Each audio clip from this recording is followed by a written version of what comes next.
Whew. All right. How's everybody doing? Hope everybody had a good week. Hope everybody can see and hear me. Let's see. Yeah, I know I'm late, but hey guys, I got a whole life going on over here. But this is gonna be fun. This is gonna be fun. Savage. All right. This idea, originally this was just gonna be a hangout stream, but then Reese, one of my mods over at the Discord, gave me this idea. Reverb. Okay.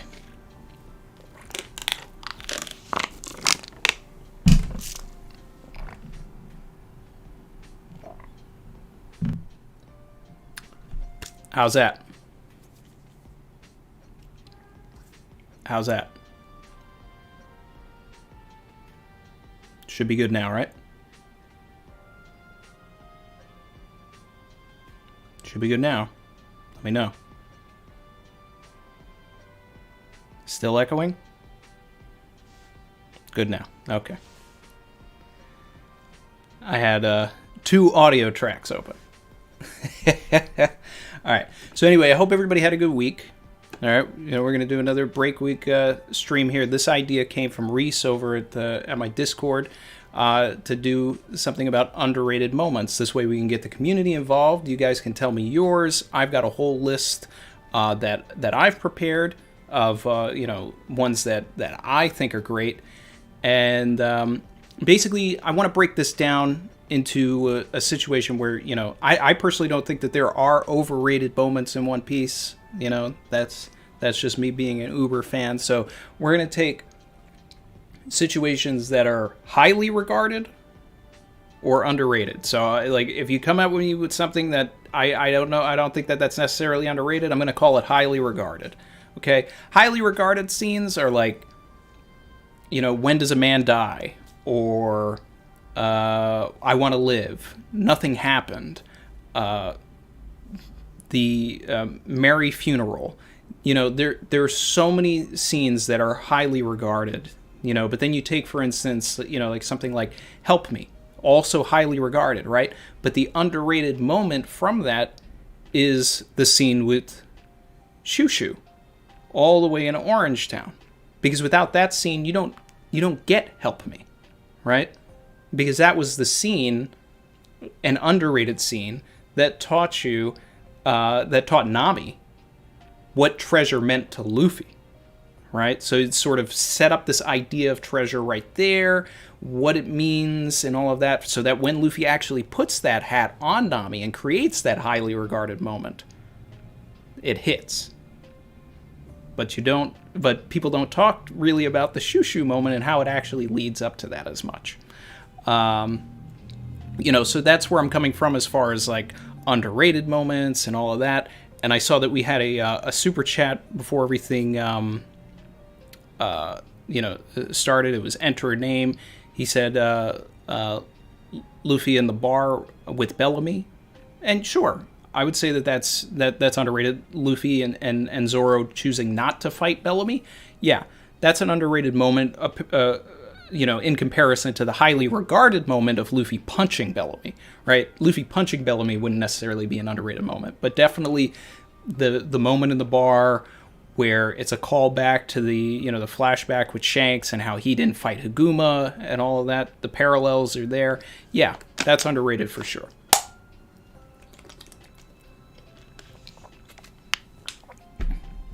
Of course I'd shout, Reese. It was your idea. We got Chrissy in the chat. Chrissy wanted me to let you guys know her favorite underrated moment, which was at the very beginning of Water 7, right? Before they even got to Water 7, right? After Davy Back fight, after they fought Aokiji, right? This is, if you ask Chrissy what she thinks the funniest moment in the series is, it's probably this. It's when Luffy takes the bag of sugar and he throws it in the air, punches it, and pretends he's frozen again by Aokiji. Chrissy loved that moment, and she thinks that that's underrated. I think it's underrated too. I don't hear anybody ever talk about how funny that moment is. I see. Joy said Luffy climbing up the mountain carrying Nami and Sanji. Yep, definitely an underrated moment for sure. That's it. Really, it hammers in the determination of Luffy in general, right? It's one of the first moments where, if you didn't think this guy had the guts to really take it to the end and like go for the Grand Line and all of that and become the Pirate King, I think in that moment you do, and you may not realize it. Gene Salazar said, "Let's go. I made it to a live stream. Happy to have you here." I saw that Enter name said, "Don't even remember that." Go back. It's even better in the anime. Because it's just, you actually see that it kind of looks like, ice almost. It's funnier in the anime. It's one of the few moments. I used Nepal said, "Yo, what's up, Randy? For me, it's the whole Dressrosa arc." I have a lot of picks from Dressrosa in my list, so yeah. And I saw that I think it was Tom. He said Kyros' flashback. And yeah, that's on my list. Kyros in general, like, just, him cutting Doflamingo's head off, him fighting Diamante. The whole Kyros and Rebecca flashback is underrated because people have an adverse feeling to it because of what happened in the anime where they played it 18 times. But when you watch it on one pace and it only happens once, it hits, and it's actually one of the best flashbacks in that Oda ever did. But going back to Drum for a second, I've talked about this moment a lot, on the channel and different things, and it's also the reason why one of the reasons why I really like Vivi. The very beginning of Drum, when they first land and they have that interaction with Dalton. And, they start shooting at the ship and all this, and Luffy just wants to get a doctor and everything like that, and Vivi stops Luffy. It's like, no. And like, she bows, and she gets Luffy to bow as well. And it's the first time that Luffy actually, prostrates himself. And it's not the only time that we've seen things like this from the series, but it started there. And that was like the real clear first moment where Luffy starts to understand what it means to be a leader. Because before that, not that he ever, really stopped running into situations, but that was the first moment where he stopped and thought and realized, you know what, this is about Nami. Let me, and then that's what gives them access to Drum. That's what gets them onto the island. It's what saves Nami in the first place. Super underrated moment. Boom, boom, boom.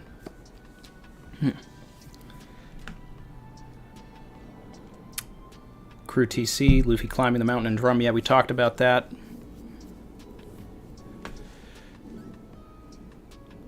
Julio Porto, Doflamingo forcing Bellamy and Sarkis to fight each other until death. Well, they didn't die there. We don't know about Sarkis, but, it's assumed that he died either there or on the way to Skypiea, But that's definitely a good choice. Tom said, to be the Kyros flashback, I find it to be the most tragic backstory in the series. Yeah, it just hits me, man. It's like his wife died without even remembering him. She died without that memory, and it's like, you go back to the highly regarded moment of when does a man die? Like Kyros, you died. In that moment, you died. You're like, to Scarlet, you died. As far as One Piece logic is concerned, that is like the only confirmed death in the whole series. He's literally forgotten. Oh, yeah, super tragic. Super tragic. Kagemusha going to rescue in Ennie's lobby. I would kind of say highly regarded for that. Because that's what gets them out of there. I guess in comparison to the funeral, sure. You know, I guess most people don't necessarily talk about the rescue, but I think it's teetering the line there. Aaron said Luffy's song in Skypiea, the goat song. Yeah, definitely an underrated moment. Oh, man. Tom said you're going to make me cry just talking about it. Ah, man. Yeah.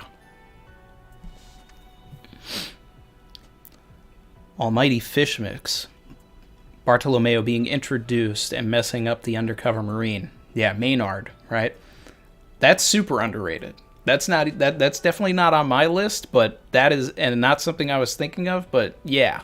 You know, that was essentially our introduction to Barto, right? Because at that point we still didn't know that he was, you know, a Luffy fanboy. So yeah, that's interesting. It's interesting. Atomic said Luffy ringing the bell. I would say highly regarded for that. You know, I mean, I guess maybe not talked about as much anymore, but yeah, you know, and then just the moment after that with, you know, just his shadow in the sky and Cricket seeing it. Amazing. Augie Doggy said the dog during the buggy arc in the East Blue story was really important build-up for Nami. Guess you just joined, my man. That was the one I led up with. That was my example for what is the definition of an underrated moment in comparison to a highly regarded moment. Yeah. Shushu, that whole bit was definitely that piece. We got a super chat from Buy Slow. Thank you. Savage. Yo, Randy, what's up? I would say Law destroying the gear is underrated, especially looking back at it. Probably a top 10 moment in the series for me. Greetings from Brooks home country, Austria. Yo-ho-ho. All right. Welcome to the party, man.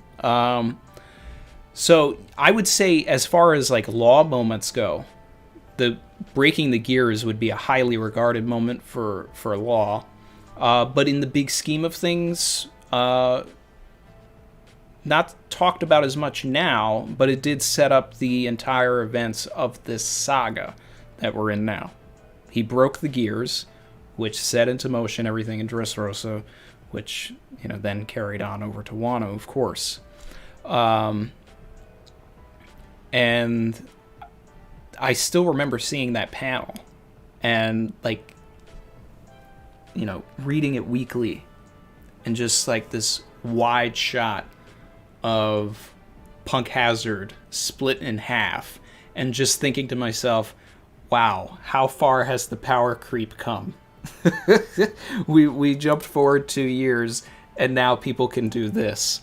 Because in my opinion, like, it was more impressive than, you know, Mihawk cutting the entire wave, you know, because it just seemed way more massive in scale.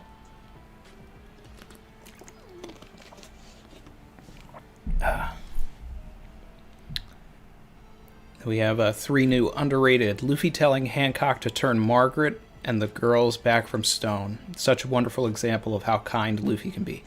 Definitely an underrated moment. Yes. Yeah. From an underrated arc. You know, you don't see a lot of people talking about Amazon Lily to begin with, but that is one of the best moments in the arc because Hancock completely believes that Luffy is going to, you know, choose the other option, right? And he says no. Turn them turn them back to normal. Yeah. Let's see. MBM 997 said Sanji's thanks for the light moment with Enel. Yeah. Definitely. It's a highly regarded Sanji moment if you're a Sanji fan, right? You know, like, as a Sanji fan myself, I love the thanks for a light moment. That's why I even have a statue of that very moment. But in terms of the big scheme of things, an underrated series moment for sure. You know, and him, you know, breaking down the Arc Maxim, which essentially Didn't really prove to do much, but it did save Usopp and Nami. So shout out to my boy Sanji.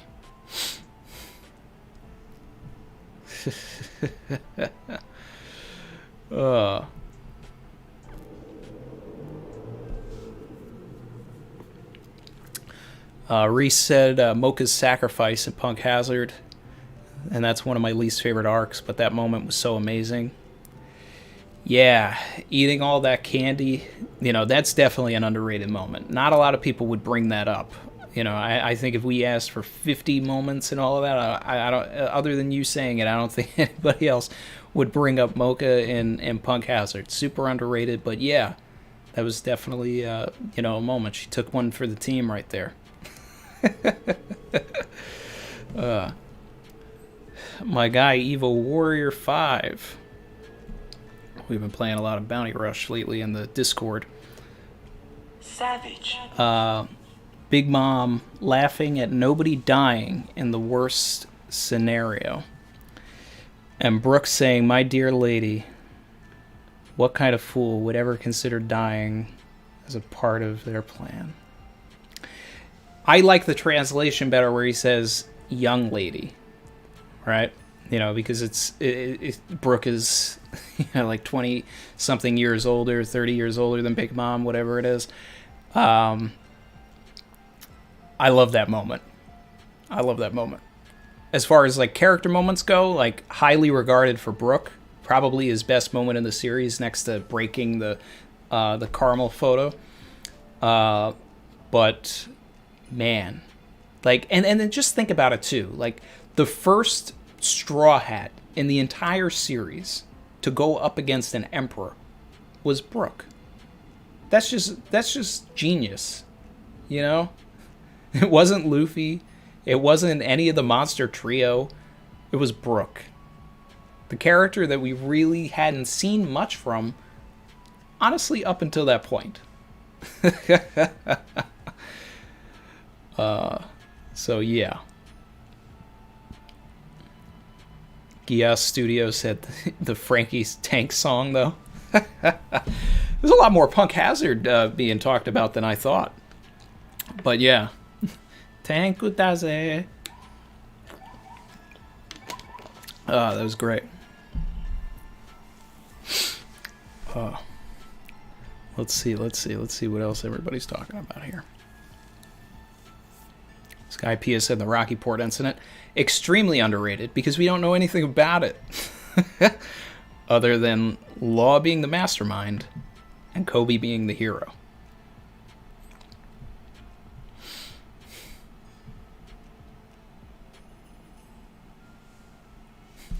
AJ1218, my guy said, "I've been saying this for years now. Brooke and Big Mom are going to be a couple at the end. They've already slept together." They have already slept together, so you think that's endgame for them? All right, we shipping it.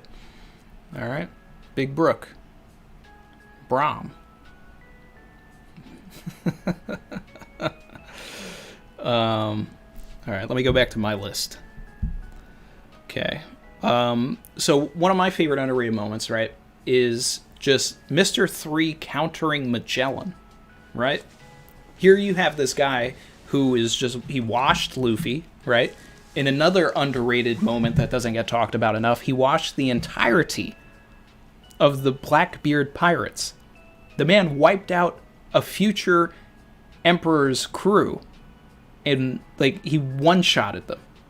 And then here comes Mr. 3, and he's the perfect counter for Magellan, who, if you're making, a top 30 or anything like that, and you don't have Magellan in the top 5, you're bugging. Because that dude is unbelievably overpowered.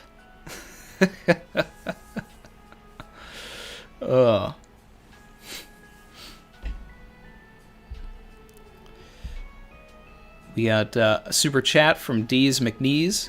Savage. He said Zorro and Sanji working together for the Groggy Ring ball game. Honestly, Deez McNeese, that's on my list. That was on my list. I definitely was going to bring that up at some point in here, but you definitely moved it up here. Like, the groggy ring in the first place is so underrated because it's the first time that Zorro and Sanji are really forced to work together, right? Their rivalry has already been set up all the way since, Little Garden, and here you have it, Zorro forcing Sanji to be the ball, them, trying to just work together, but then, the Arm de l'air power shoot that they use to finally take it down, and just the panel in the manga of them bringing the last guy, Big Bun, down into the ring. I love it. I mean, Davy Backfight in general is underrated, right? Because most people probably know it from the anime and hate it. But when you read it in the manga, it's way better.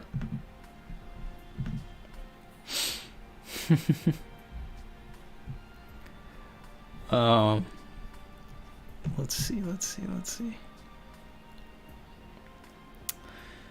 Gia Studio said to add to the groggy ring, Zorro with the no sword style. Yeah, when he did the Tatsumaki no sword style, whoo, man.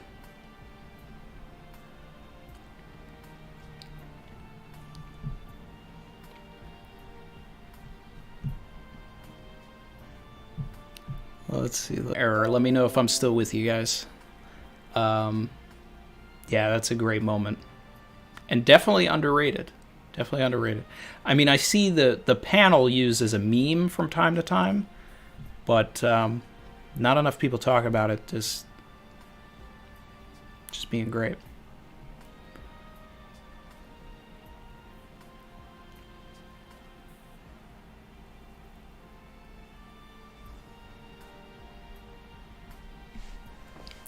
Alright. Heading back to my list here. One of my favorite moments, a small moment, is the end of Arlong Park, right? When we see Genzo doesn't have his pinwheel anymore, and then it cuts to Belmir's grave, and the pinwheel is sitting there with a tangerine, symbolizing her tattoo, and just really encapsulating all of the themes in the arc. And you just, even in the anime, you see the pinwheel spinning and all of that, but it's also great in the manga. I just love that.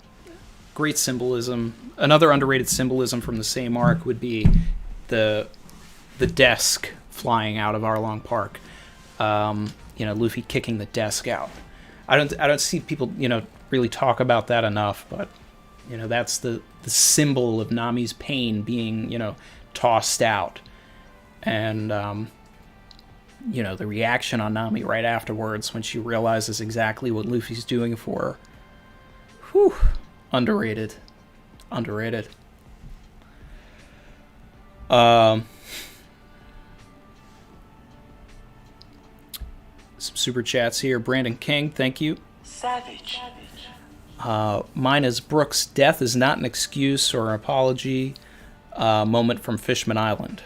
You can tell this is how serious he is about his promise to Laboon. Very underrated for sure. Definitely. Man, I can't wait for that reunion. I think it'll be crazy too if Laboon still has the paint on him. I feel like that would wash off in the water. But yeah, that's great. And then we had another super chat from Masujo G. Savage. It was just a sticker. But I appreciate it. Let's see.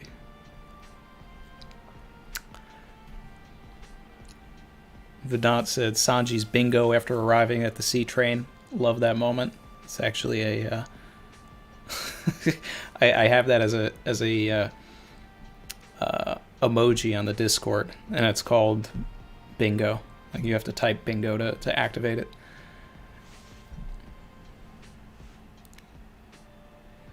ABCXYZ, Vivi leaking the identities of the Straw Hats. That's actually on my list. In Whiskey Peak, when they're all having a conversation and she's trying not to, give them too much information, but then she, tells them that that Crocodile is the boss and that he's one of the warlords, and then the Unluckies show up and do the drawings of everybody. Oh, man. Yeah.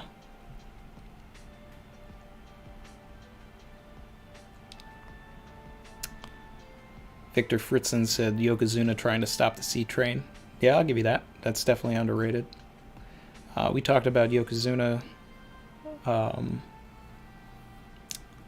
one of the past streams. Can't remember why, though.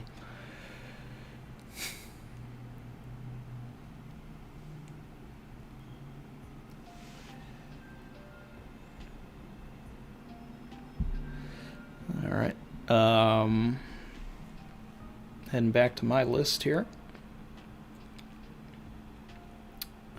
A couple other things from Arlong Park. When Zorro catches Johnny and Yosaku's swords midair for the no, it wasn't the Tatsumaki, it was the Toronagashi, right? Anyway, like when he attacks Hachin, but he like catches both of the swords at the same time. That was this is an awesome moment. This is a great moment.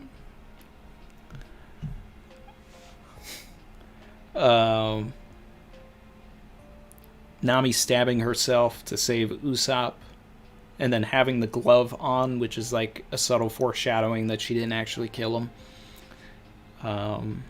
Great moments, great moments. Arlong seeing Zoro's scar. Yeah, good one. That's a good one.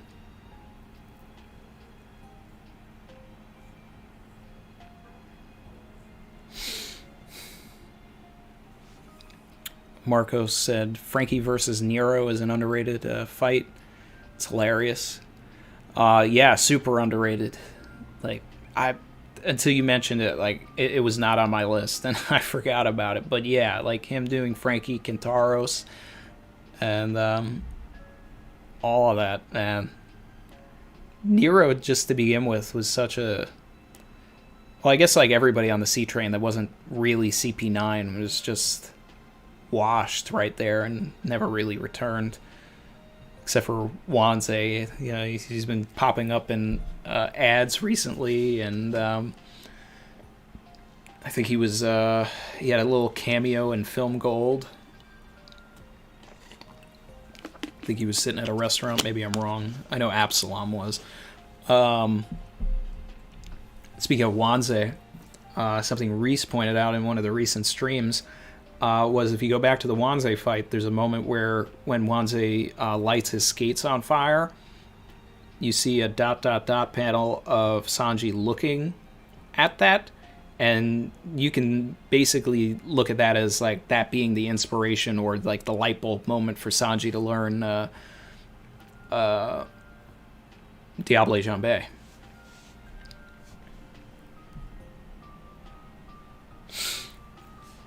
My guy Ryo.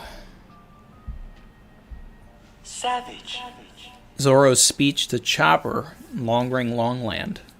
In the world of pirates, no one's going to empathize with those tears. You did your best. You did your best, now be a man and watch. Super underrated, yeah. It was great. It was great. Zoro's got a lot of those moments, you know, where he's just the epitome of just Chad energy, right? You know, when he really like steps into that thing and he just like reminds everybody what being a pirate really is.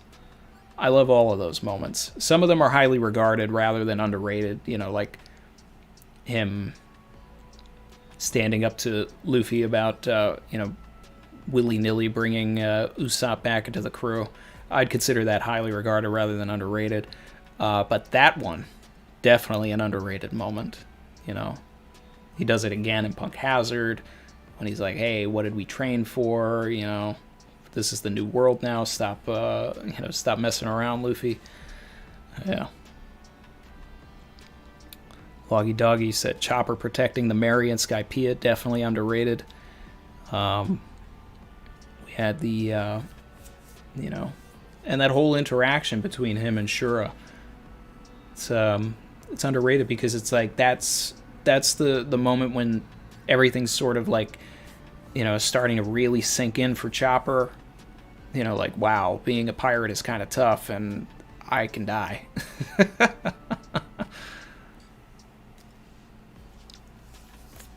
We got a super chat from Masujo G.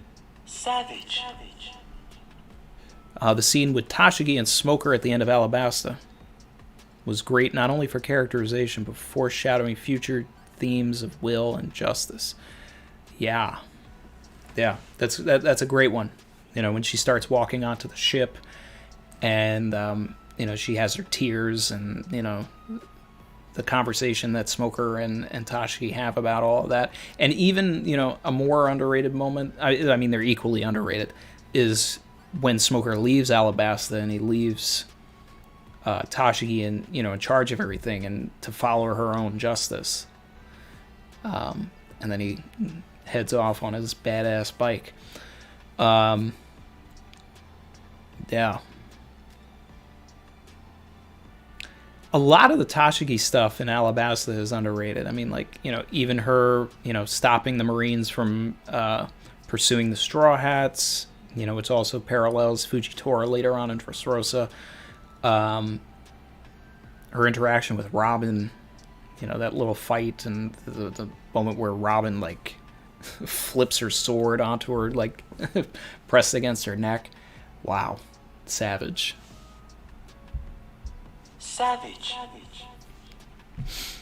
Yeah.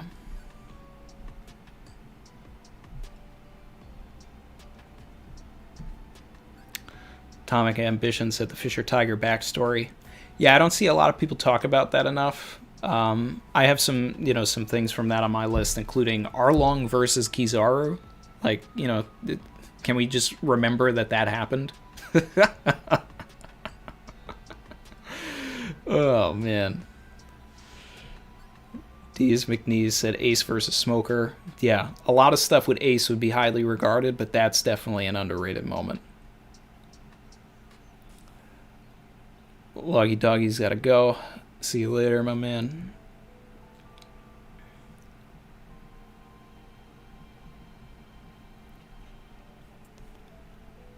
Jen said Chrissy's least favorite backstory. Which one's that?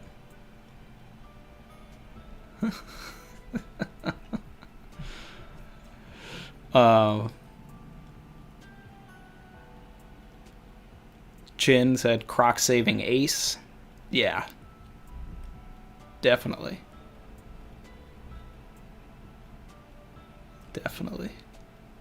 A lot of the stuff that Croc did in Marineford is like teetering the highly regarded moment, but then I also feel like it doesn't get talked about enough.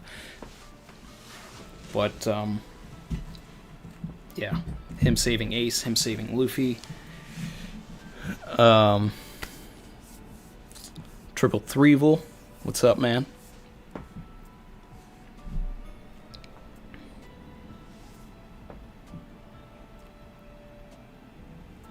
Let me take a look at my list here. I have a bunch of stuff from Little Garden, which is definitely an underrated arc, right?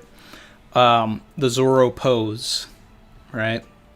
Come on, I mean, how funny was that? Like, everything's going on, and I think that's Zorro's funniest moment in the entire series is that he wanted to, if he was going to become a wax statue, he wants to, create a pose.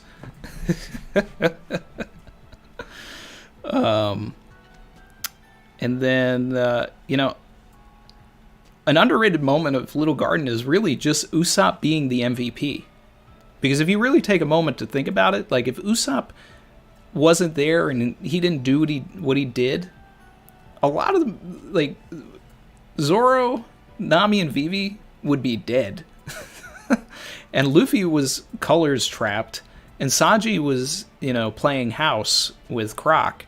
So it's like Usopp was the MVP of Little Garden. Sanji also, in a sense, because it's a toss-up. It's a toss-up because Sanji did get the eternal pose, which is the only reason they were able to not spend a year there. So you can't disregard that. The moment when he's playing House with Crocodile is one of my favorite moments in the entire series. Like, all of the Mr. Prince stuff, but that's all highly regarded stuff.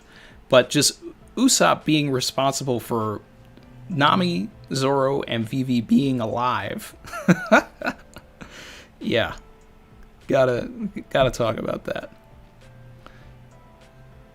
My guy Dan DeCarlo said Mr. 3 is always underrated. That is a true fact. We got a super chat here from Helen Nabi. Thank you. Savage. Underrated and funny moment when Enel realizes that lightning doesn't affect rubber.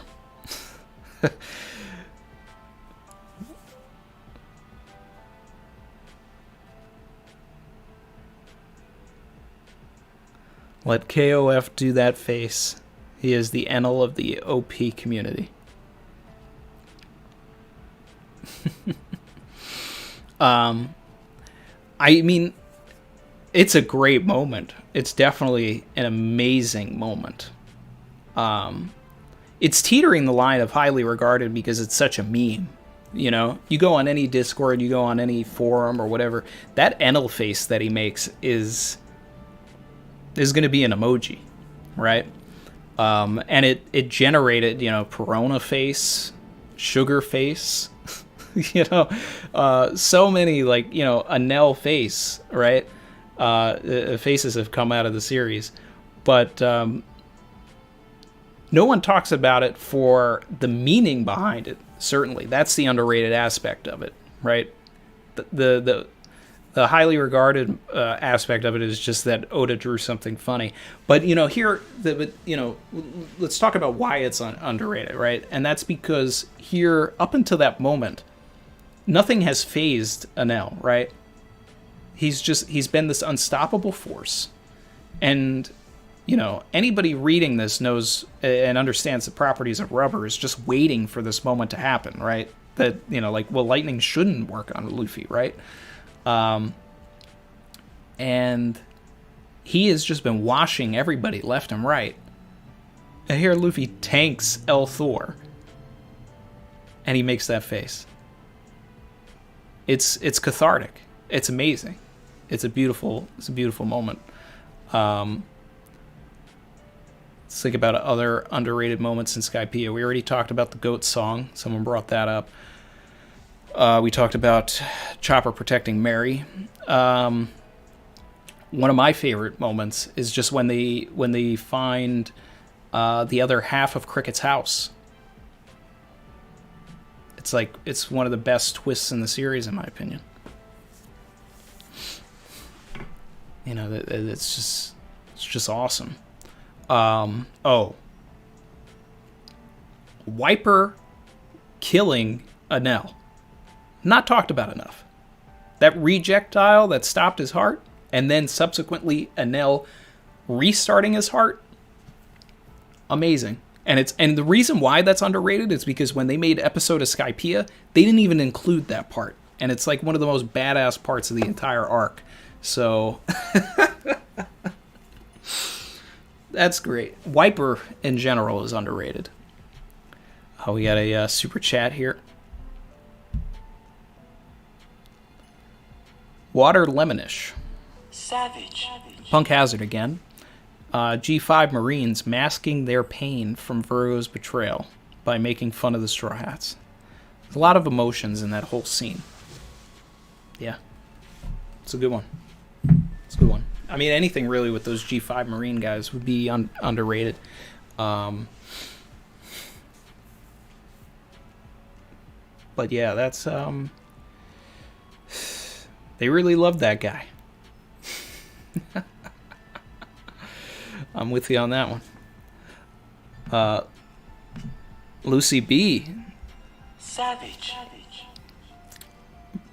Baratier.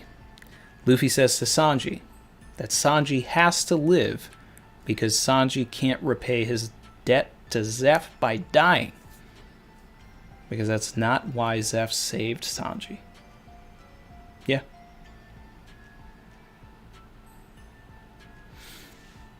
Yeah. It's a great moment. It's a moment that like clicks for Sanji also.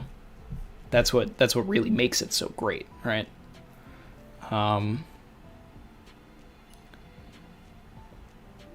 Pretty much anything with Gin I would consider underrated.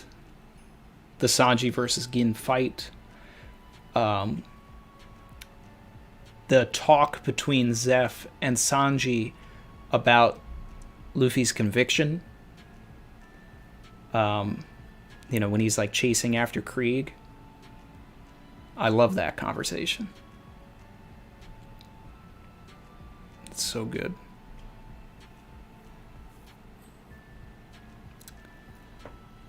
Don Quixote D. Joker. Yeah, we like Sanji over here. We can put Sanji and great in the same sentence.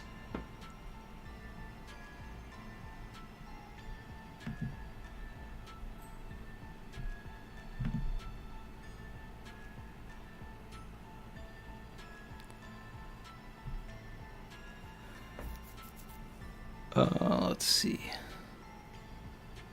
Reese said, great moment, Lucy B. I'd say that the moment where Sanji smiles while talking about the all blue is also a very underrated moment. Yeah. It's the first moment we see Sanji's shell crack, It's great. Kagemusha. Sanji saying Luffy is the man that'll become the Pirate King to Beige was underrated. Yeah, out of all of the like Luffy will become the Pirate King moments that the crew has had, Sanji's probably is the most underrated one, and the least talked about. Yeah, definitely give you that.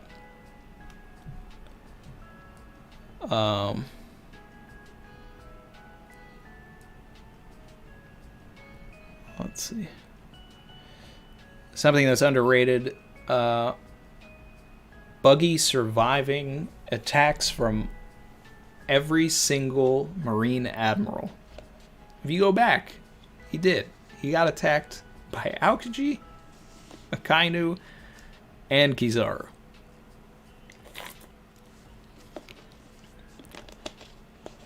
He's a highly regarded character. He's a GOAT. But people forget why he's a GOAT sometimes.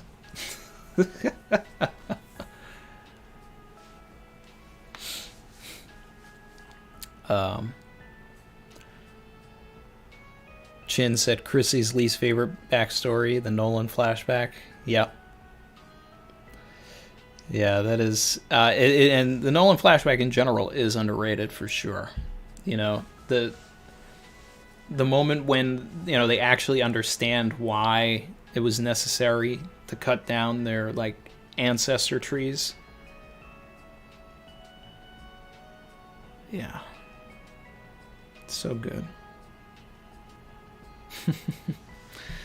Alright, taking a look at my, my list here. Robin and Aokiji's talk during Post Eddie's lobby. Where they're each on the opposite sides of that wall. It was just a great cap to that arc, right? D's McNeese, Sanji almost breaking Blue Nose Tech Kai. Yeah, I love that moment when he's on the sea train and he does that spinning, essentially the concassere, but he's doing it on the ground and he's bracing himself and he hits him, man. Whoo! Oh, what a great moment. What a great moment.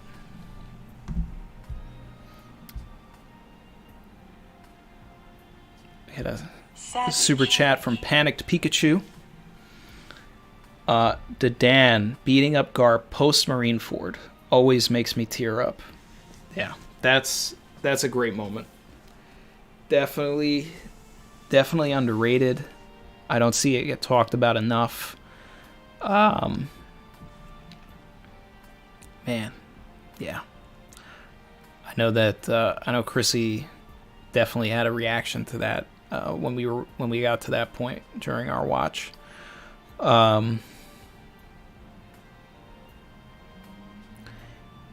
it's, you know, a lot of people really didn't understand Garp, didn't understand what was going on with him. You know, everybody was trying to figure out what his deal was when we were reading weekly. And you get to that moment, and then you really start to see that, you know, there were wheels turning, and that not that it ever appeared like it was easy for Garp to sit up there with Ace. But that's at least the moment that made me think there's got to be something bigger to this. He's got to have some sort of plan or something going on.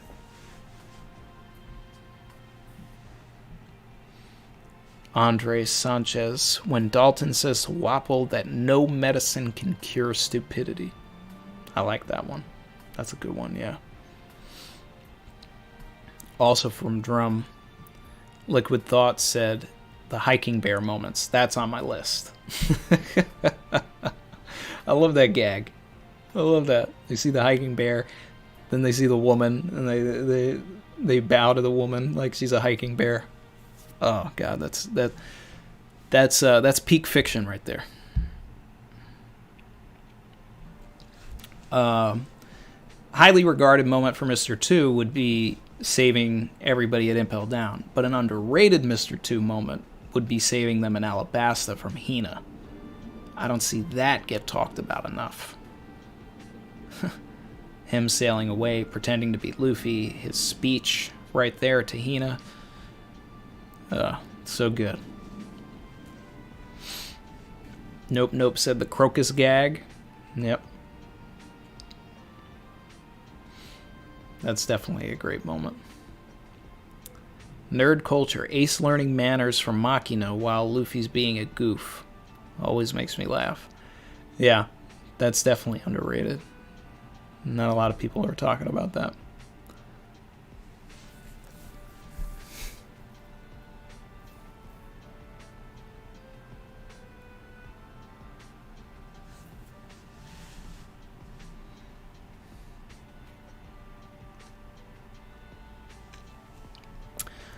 Kagemusha, what about moments in Thriller Bark, Randy? The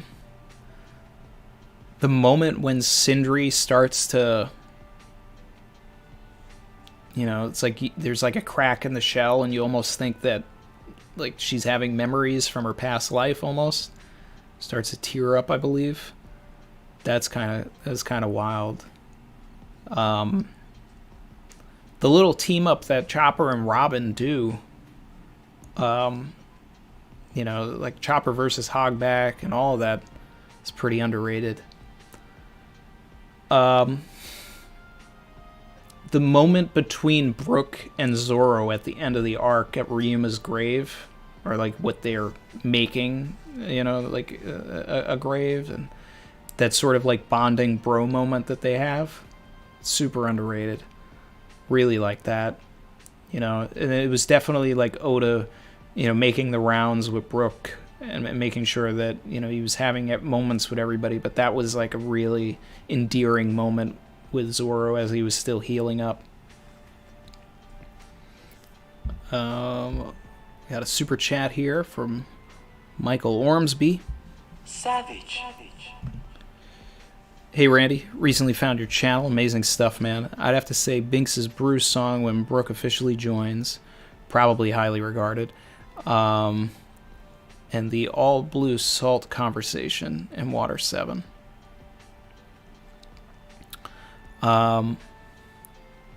So when Brook officially joins and they start playing Binks Sake, it's definitely teetering the line of highly regarded, because it's like the moment that Brook joins. But it's definitely not, you know, if you're comparing it to Nothing Happened, it's underrated. And, you know, highly regarded would be Brook's flashback and, you know, Binks Sake, you know, playing during that. But just the party where he's joining, and like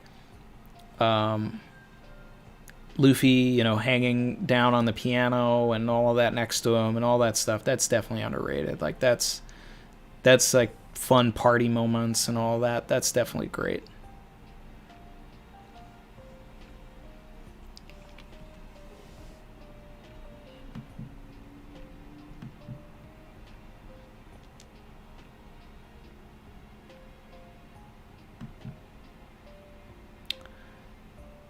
And then as far as the all blue salt conversation in Water 7, I might actually need to be reminded about that. I'm trying to think about...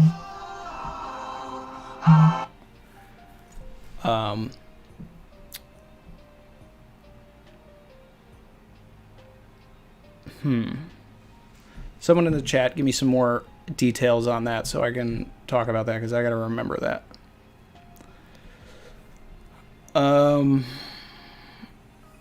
Let's see. Jean Salazar, Sanji's speech to Usopp in Eni's lobby. Yeah, the whole you do what I can't do and I'll do what you can't do speech. You know, it's definitely been brought up a lot lately, and you know, especially for 1005. You know, I was talking about it a lot. I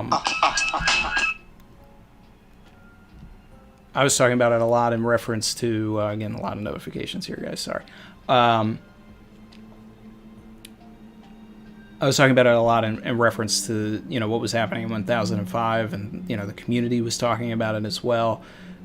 So, you know, it's becoming now, I think, a highly regarded moment. But prior to that, no one was really talking about that scene. But it is. And, it, you know, and it's more impactful in the anime. In the manga, you know, it's sort of a throwaway panel almost. And I don't mean like throwaway as in like bad, but it's like, it's not on it's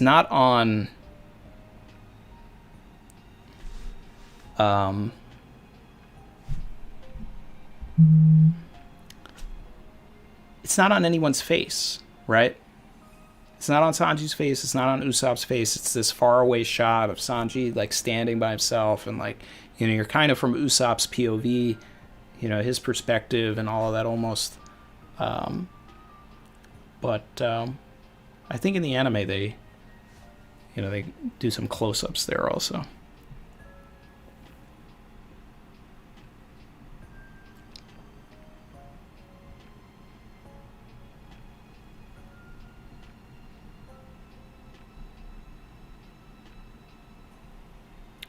AJ1218, all blue salt is filler. That's that episode that focused on Sanji during the during post Eni's lobby. Okay, yeah.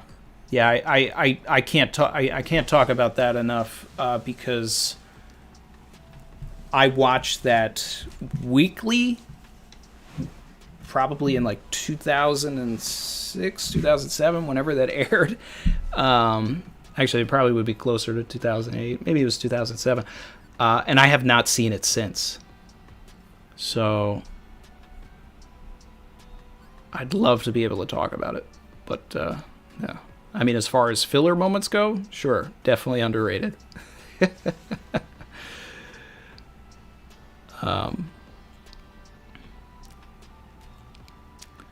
Sanji, all blue Vinsmoke said, most underrated moment is me always missing Randy Troy's live stream, but a highly regarded moment is you making this one.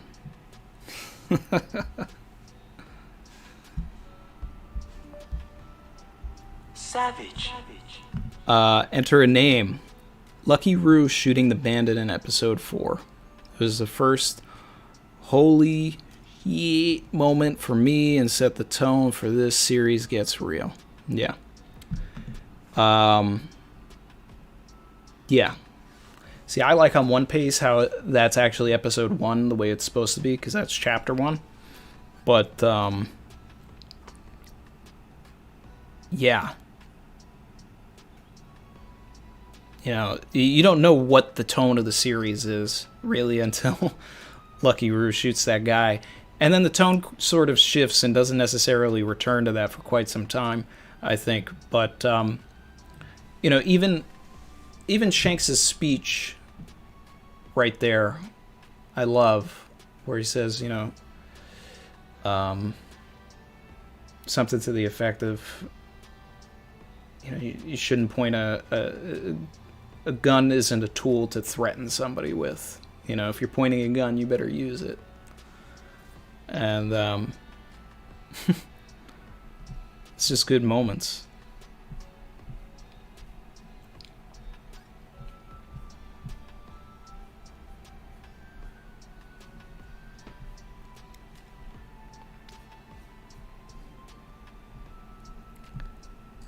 Let's see.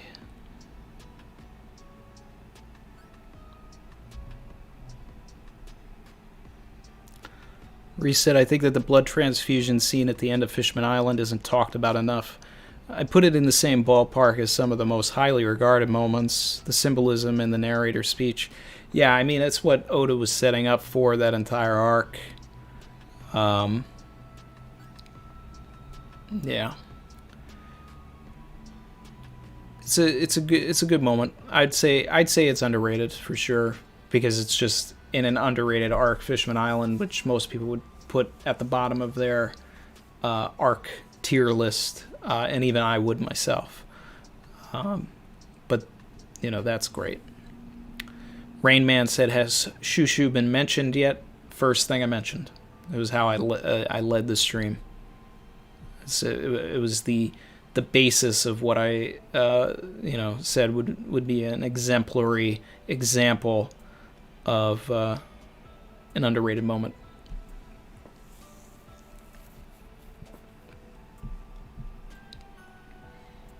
Ominous Chris finally made a live video. Welcome. All right, heading back to my list here. The Spider's Cafe scene. Underrated. I love the interaction between Mr. One and Bon Clay, and we get that subtle tease of Mr. One's powers. We see Miss Doublefinger sort of in like everyday clothes. Everybody meets up before they, travel to Rain Base and have their conversation with Crocodile. Yeah.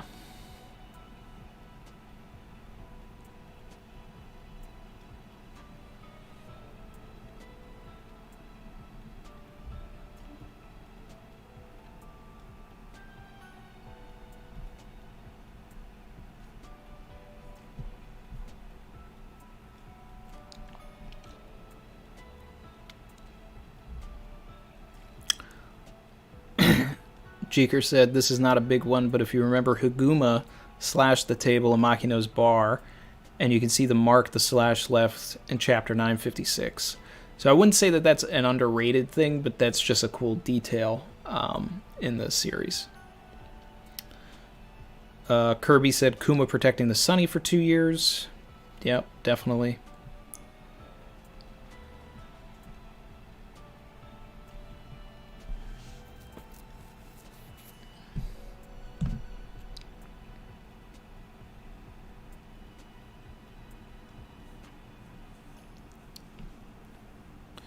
Inazuma No said, "The OG Straw Hats from East Blue promising their dreams before going to the Grand Line." Honestly, I'd say that that's teetering as highly regarded. I mean, I guess it doesn't get talked enough, but it's something that gets flashbacked to a lot. You know what I mean? It's like, it's the, if you ever watch episode of East Blue, which, is only good if you've already read or watched everything from it, but it basically uses that scene as its like catapult for everything that's going on, in the barrels. Each time they put a foot on the barrel, that's, their section of the story.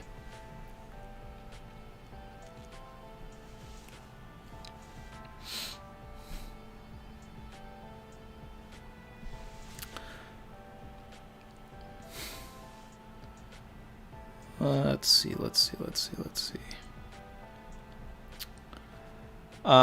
This is just something funny from the anime, that doesn't necessarily like translate in the manga, right? But right before they get to Drum Island, after Wapol, comes onto the ship and, bites everything and sees and like kind of recognizes Princess Vivi. And Luffy shoots Wapol off the ship. All the guys go, and Kuromarimo, right? He just starts yelling at them in like super broken English, and he's just like, "Please remember us! Please remember us!" And I just love that moment, and I think it's underrated because it doesn't. It means nothing, and everybody on the crew is just like, okay, no, I hope we never see you again.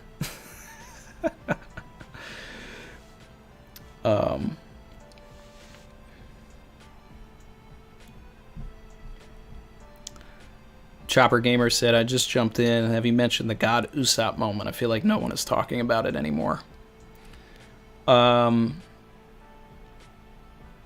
Usopp, I mean, that's definitely teetering on the highly regarded moment.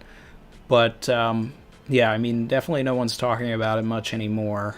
But just the idea that everybody down there misinterpreted what Usopp said to turn him into this deity, and then for it to end up on his bounty.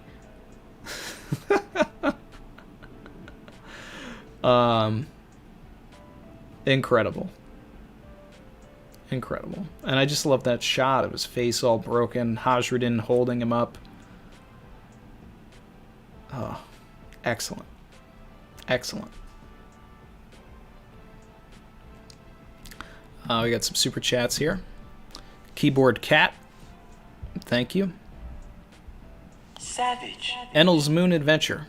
Also, there's an SBS where Oda said that a fungus grew on Django's face, and after he ate it, he could hypnotize people. Yeah, so that's led a lot of people to believe that a devil fruit grew on Django's face. But I still think that I don't think it's a devil fruit. Enel's Moon Adventure, definitely underrated. Doesn't get, I mean, like, YouTubers and, like, people that analyze or theorize or want to get caught up in the moon and stuff like that, is definitely highly regarded.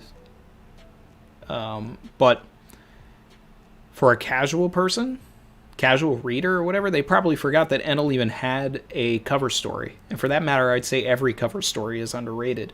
But that one the most, because it told us a lot without really telling us anything at all.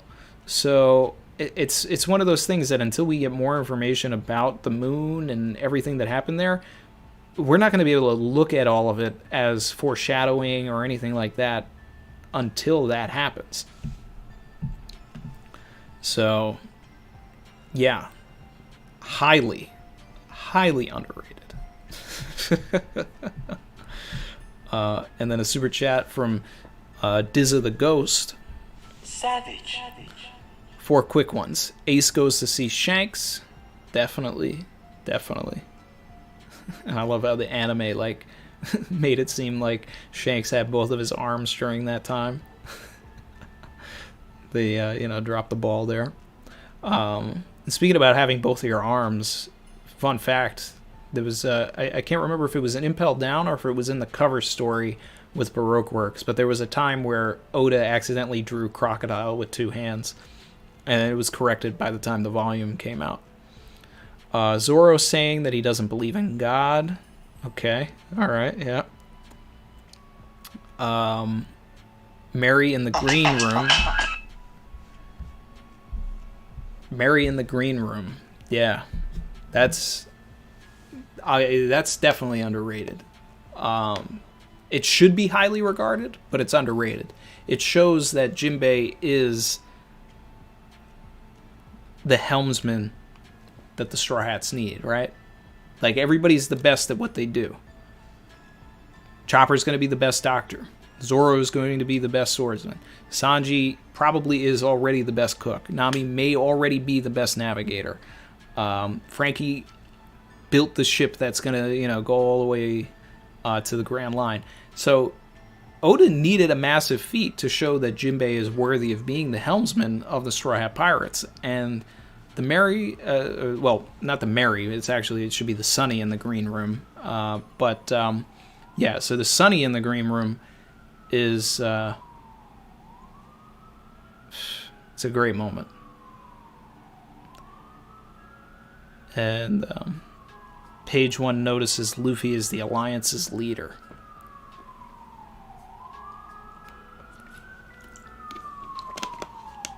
They're coming for me as usual. Yeah, all great ones. All great ones.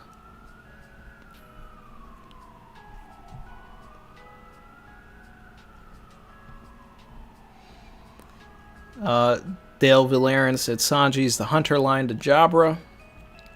I'd say that as far as Sanji moments go, highly regarded. But in the big scheme of things, yeah, I can see how that's underrated. I mean, it's a great Sanji moment. And he needed it after the Khalifa loss. You know, he came back, proved his worth. Kagemusha Sanji meeting Duval for the first time. Yeah, I mean, like a lot of the stuff there with all of the flying fish riders and all of that. Hatchin coming back. I love, you know, just the idea that Savagery Park, you know, Shabandi Park was, you know, basically the design of Arlong Park. You know, and that was, you know, I mean, that goes towards foreshadowing and all of that, but it's just an underrated moment as well. A lot of great stuff.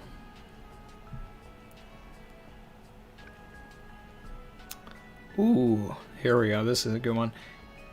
Anton Erickson, Jinbei, Crocodile, Mr. One, and Buggy hijacking the Marine ship. Yeah, and just like them flying, you know, on the door of Impel Down, and Buggy standing there like he belongs. And just pretending to be a part of all of it while Crocodile and Mr. One and Jinbei are all doing like all of this work. Giving them the business. That's great.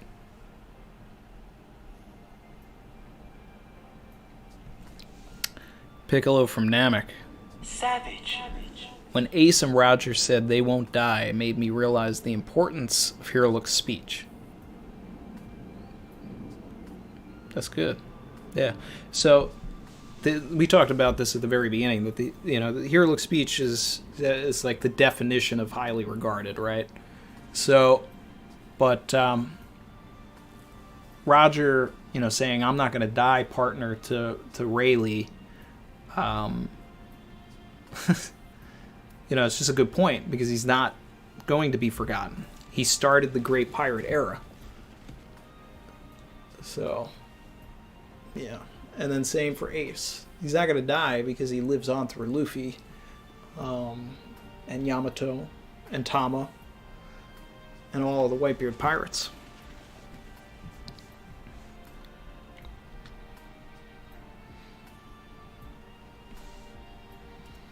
Kagemusha said, to this day, Afro Luffy is still Luffy's strongest form. I'm inclined to agree. You know? If he brought the Afro back, he may not have had as much of a tough time with Katakuri. And he really should bring it back right now.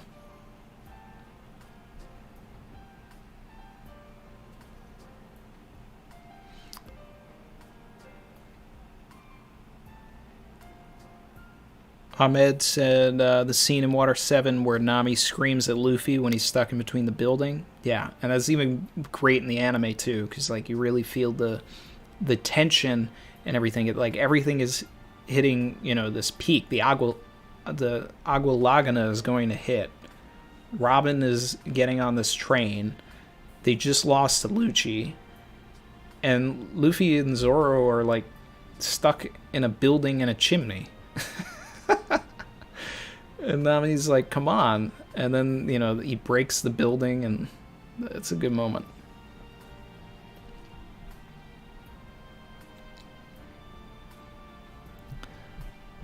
I don't know how you couldn't like Nami, though. She's great. Bozo D. Shanks, Bonnie saves Zoro and Sabaody. Yeah. That's great. I love that moment.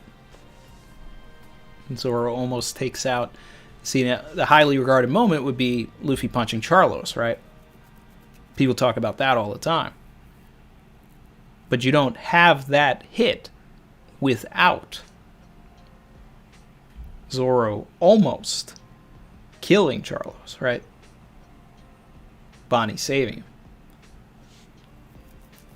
Set up, payoff. So that's great. Heading back to my list. A recent one would be Robin versus the Oniwabanshu, right? And like trying to find the poneglyph, and then the Oniwabanshu show up, and they attack her, but it was a clone the whole time. I just enjoyed Robin, finally, getting some shine in that moment, doing some stealthy stuff, and Secret Agent Nico Robin. It was a lot of fun.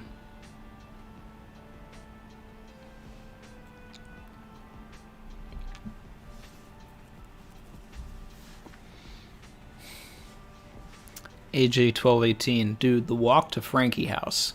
I forgot about that. Only time Chopper looked badass. I do love that moment. Highly regarded moment would be the walk to Arlong Park, but a lot of people don't talk about Frankie house enough. And even them, kicking ass in Frankie house, right? Going in and taking everybody out. What a great moment. It's beautiful.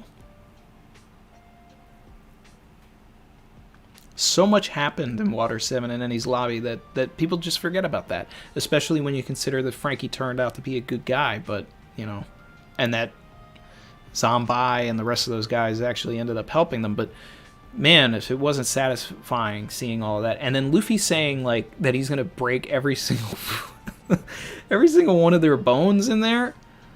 Oh, man. Like, that moment gets a... Savage. Yeah. Reset, Overtaken starts playing. This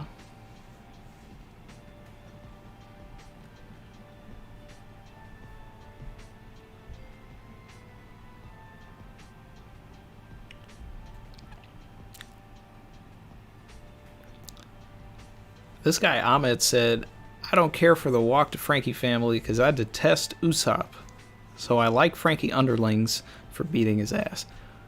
And he just said he didn't like Nami. He doesn't like Usopp. Who do you like? Do you like One Piece?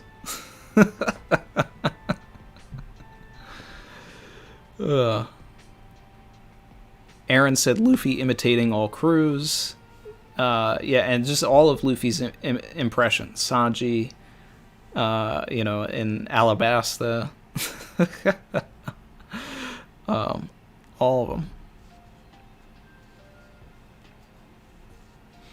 Galaxy said, I have a feeling Momo at Onigashima is going to be underrated when he's captured. Probably. We'll see how the anime does it. Because if the anime does it a lot, justice and all of that, then it could become highly regarded.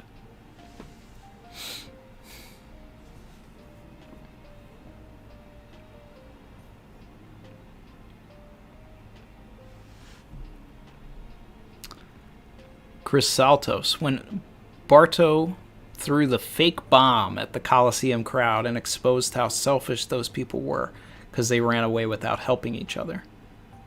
Then he said, I don't even want the crowd to like me. Savage. That's a great underrated moment.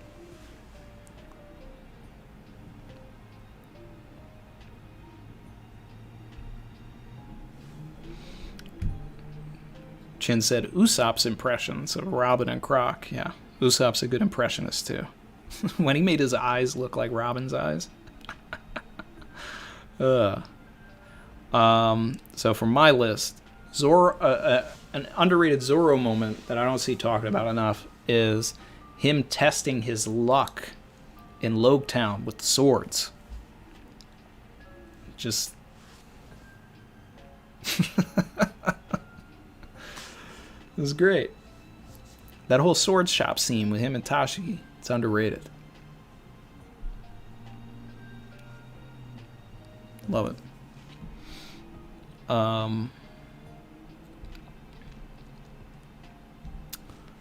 Underrated Vivi moment when she shows up to Rain Base, right? And no smoke, like just all the smoke. Doesn't even wait. Just runs up on Crocodile, cuts his head off. It's Savage. like one of the best Vivi moments. Definitely highly underrated moment. Like she just takes her peacock slashers out, cuts this man's head off. But of course he's Sand, so he goes back together. But like she went straight for the juggy, straight for the jugular, right for his neck. Cut it right off. That was the day that you couldn't take her card away after that. She was certified. She ran up on him. You've ruined my country. Boom. Your head's coming off.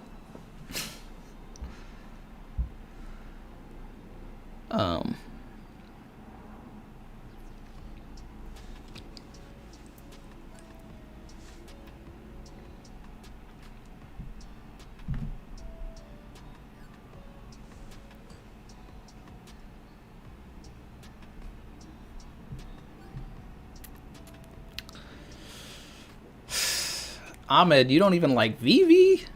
Man, come on, man. We love Vivi over here.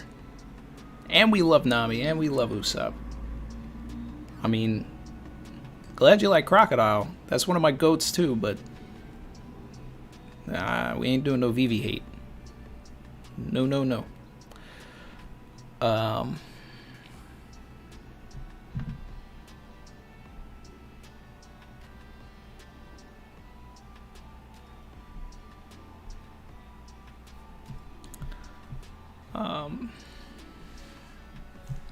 Rain Man. They don't make heroines like Vivi anymore. Yeah. R said Vivi's the 10th Straw Hat. She's actually the 6th. Or the 5.5.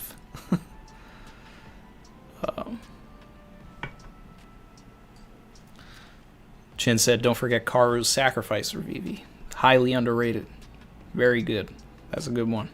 It's a good one. I like that.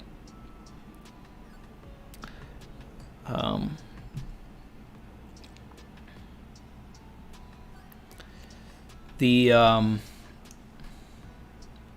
Quixote D Joker. Vivi is goated. Alright. My man. You tend to say some controversial stuff from time to time, but that's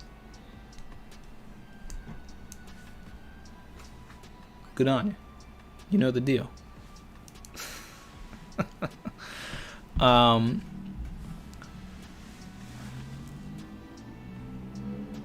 The speech that Luffy gives Vivi, right before the whole punch and all of that stuff and all that about death, and that's a great moment. I don't necessarily approve of the fight that they had, but but it's definitely a good moment.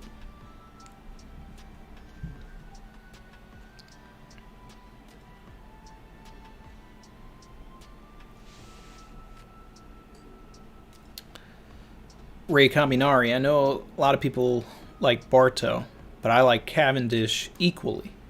He's an underrated character in my opinion. Remember when he stays with Law and says, if you're going to die here, it won't be before me? Now that's underrated, and I'm glad you brought that up, because it wasn't on my list, but I do love that moment.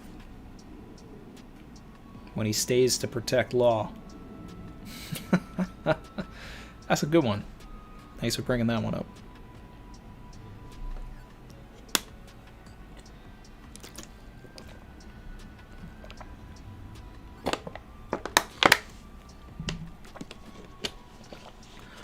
Ugh.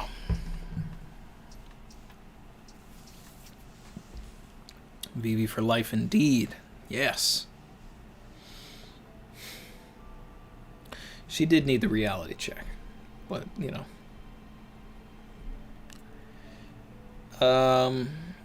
Let's see. What else is on my list? Parasparrow's speech to Judge about the cries of a lamb before it goes to the slaughter.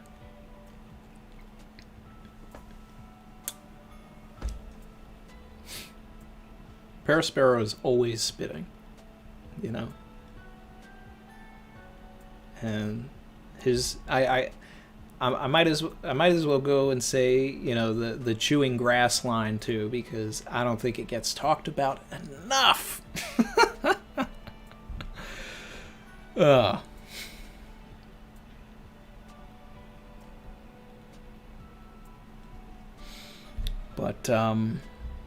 yeah, that's a great moment.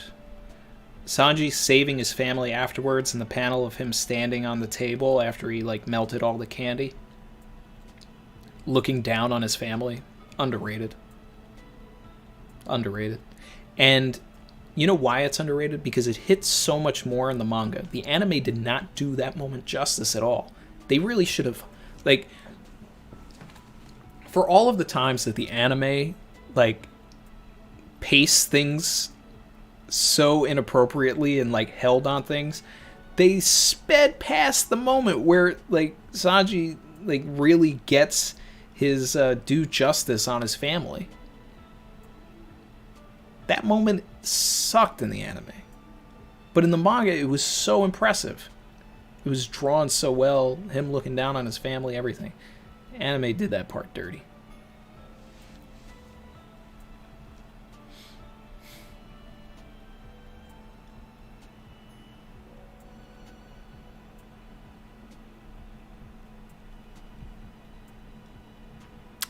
Schnaz-chan compones anyone can change the future. Yeah. Or him coldly shooting Pecoms in the back, and so... Yeah, I mean, I didn't really like that part of him shooting Pecoms, but... him saying anyone can change the future? Yeah, that's a great moment.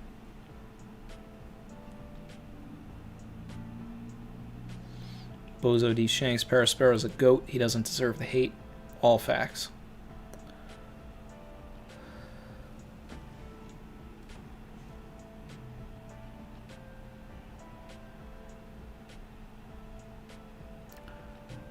Jesus, Robin, and Aokiji talk after Eni's lobby. Yeah, we talked about that earlier.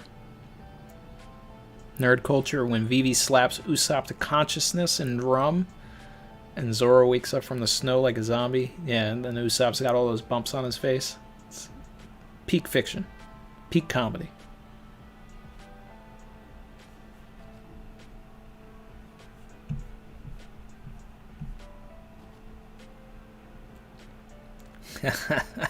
Huero suero. Yeah, you're right, Reese. Riz says, Chiffon's speech to Beige. Yeah. And you know who would also say that too is Chrissy. Because Chiffon is like low-key one of Chrissy's favorite characters. And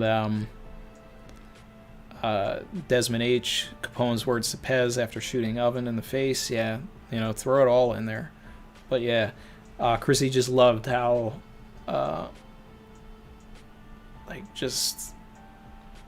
she just loved Chiffon's conviction, and I agree. Chiffon was actually a really well-written character that does not get talked about enough.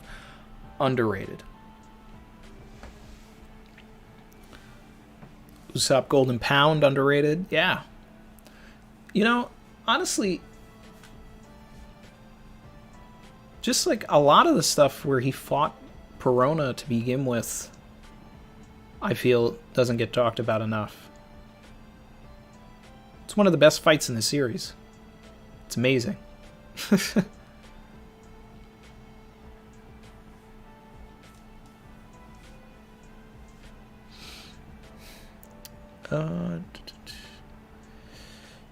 Sanji opening the gates of justice. You know, actually allowing them to escape the Buster Call, underrated.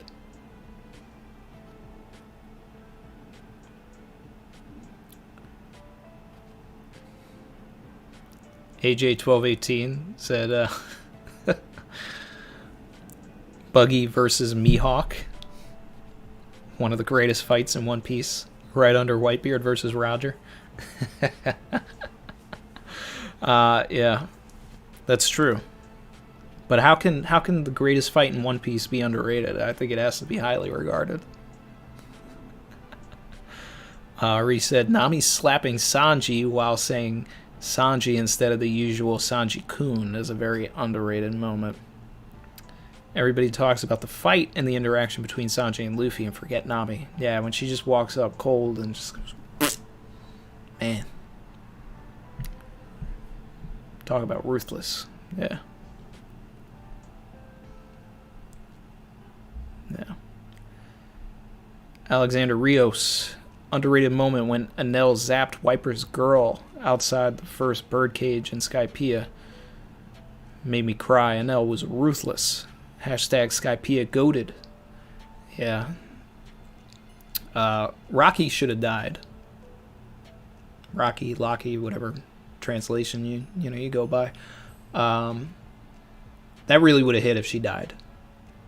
It's an underrated moment because I remember the first time I watched it, I was like, damn, she's dead. That's crazy. That's wild. Then she wasn't dead.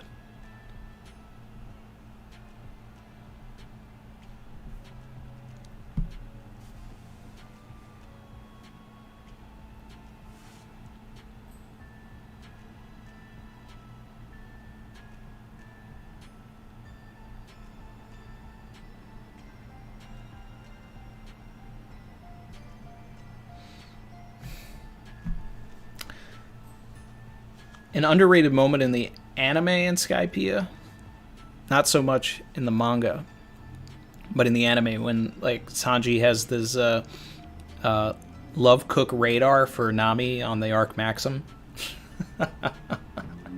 I never hear anyone talking about that, but that's a great moment.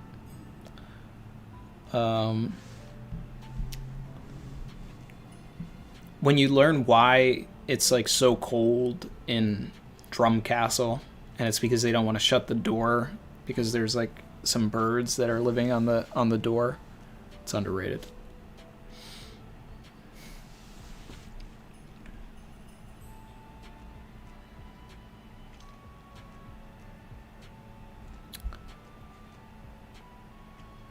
Princess Odahime as a character is definitely underrated, you know, in the Jinbei flashback and all of that.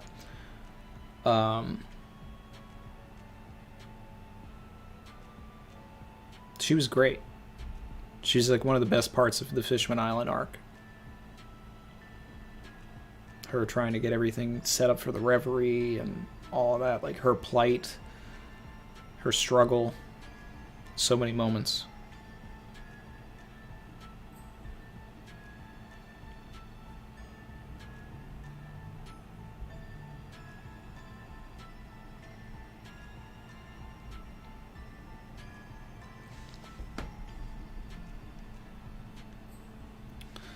I talk about it a lot, but just Bellamy's character growth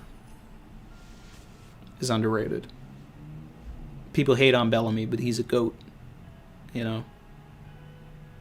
He started one way, you hate him, transitions into a likable character by the end. It's like that's that arc. Amazing. You know, when he runs into Luffy and he basically just tells him like, hey, I'm not mad at you. I'm not like, I'm over it. I've grown. I'm gonna be the bigger man here. So, and when he just like when he's the only person that recognizes him as in his like Lucy gear, he's like, you think I can't tell, who's under that? It's awesome.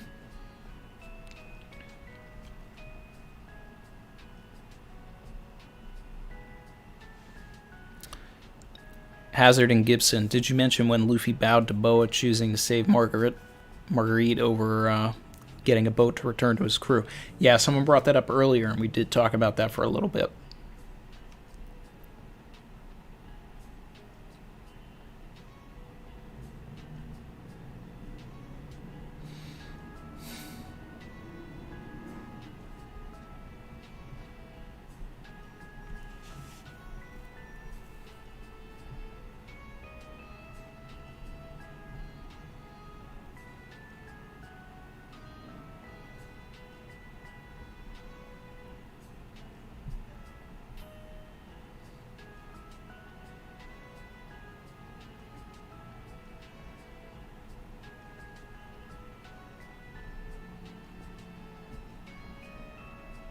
Let's see. Chin, the bird in Jaya took down all the Straw Hats except Robin. Yeah, that's an underrated moment in Jaya. I love that arc. But when they're trying to get the South Bird and Robin just catches it like that. It's awesome. That's great. Reset. I said this before, but Odahime's "Put Your Guns Away, the Children Are Watching" is one of my ultimate favorite underrated moments. In an arc about education and racism, it makes a lot of sense. Yeah, I love Odahime. So does Chrissy.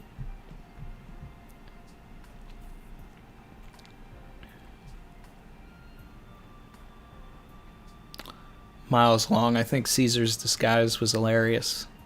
Yeah. Gangster Gastino.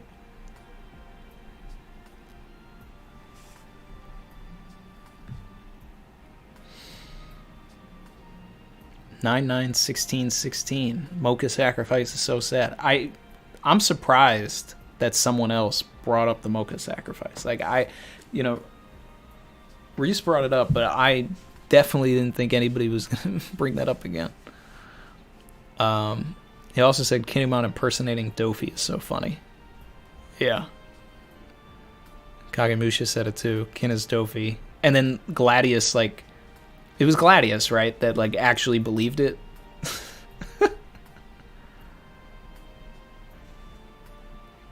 Oh, another person said Mocha sacrifice. Cecilia. Wow.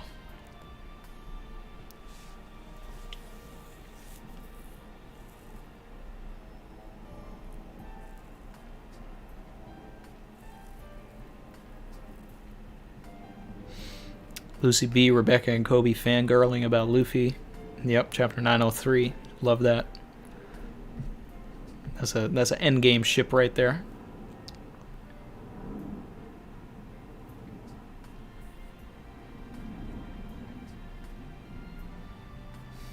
Nerd culture, Gin's loyalty, highly underrated. Gin in general.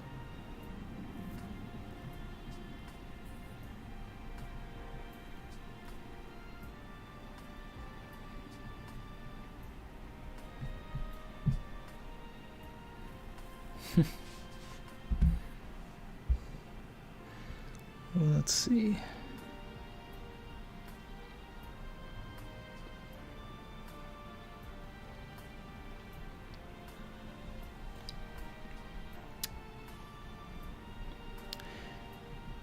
Jinbei standing up to Big Mom saying, well, you know what he said. I would consider that a highly regarded moment, to be honest.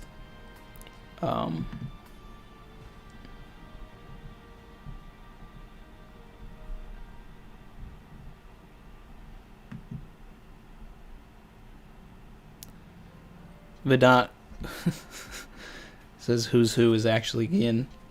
Who's Who is 38 years old. He's not Gin.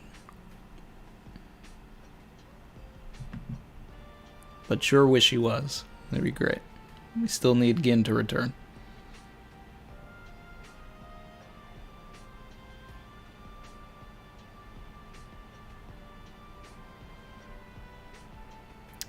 Ryo said Tashigi and Nami's conversation on what to do with the kids, and Nami referencing Belmir. I just can't resist the eyes of a female Marine. Yeah, it's a good moment. I like that.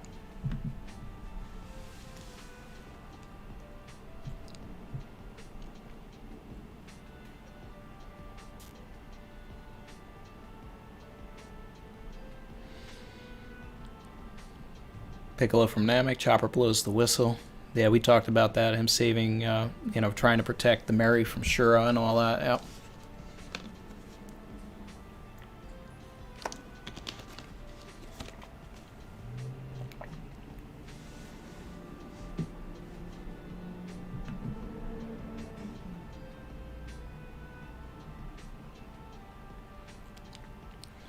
Ominous Chris, Kyros, and Rebecca sitting down looking at her mom's grave after beating Diamante.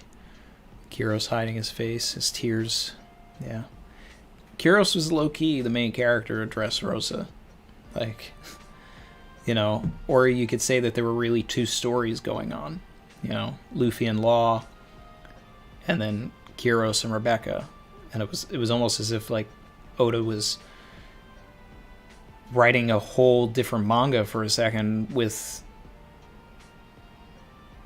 just different characters, but tied it into one piece. And I really love Kyros. He was an awesome leading man, an awesome protagonist.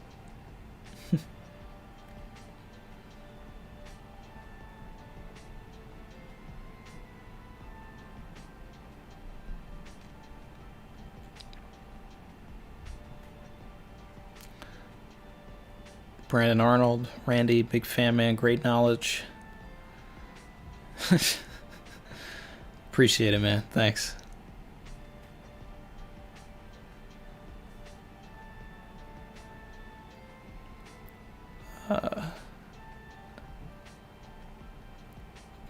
Tofifi. Mr. 2 yelling at the door. Yeah, I guess in comparison to Mr. 2 saving them from Impel Down, that would be the underrated moment, sure. And it's great. Love that.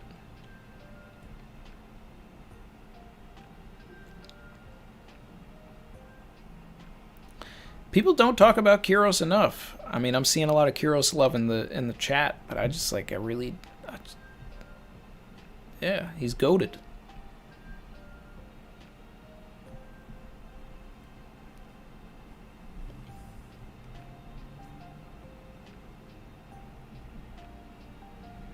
Hold up, does Don Quixote D. Joker not like Kyros?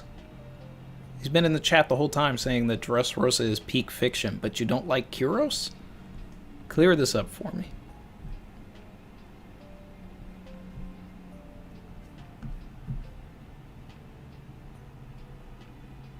Yeah, Kyros is goated.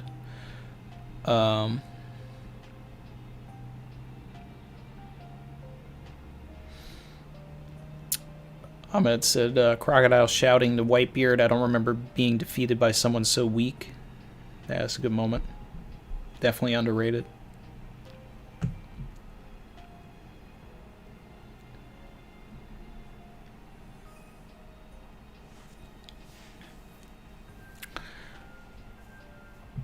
Alexander Rios said Law backstory underrated. I would say that Law's backstory is highly regarded. People love Corazon and love that backstory. I'm sure there are underrated moments in the backstory that you could find, like the fact that Drake is in the backstory, the relationship between Corazon and Sengoku.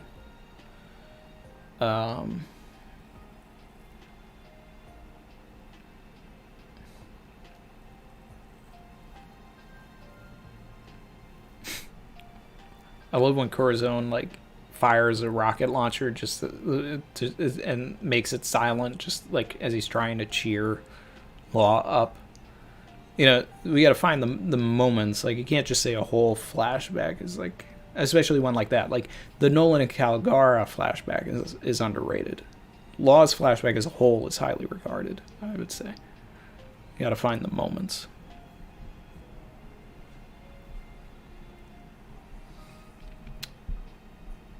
Chin, Baby 5 backstory. Yeah, that's depressing.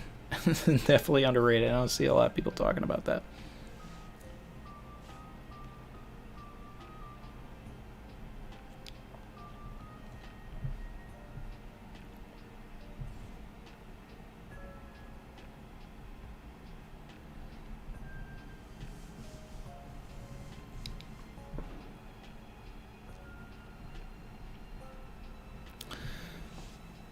Super chat from my guy Ryo.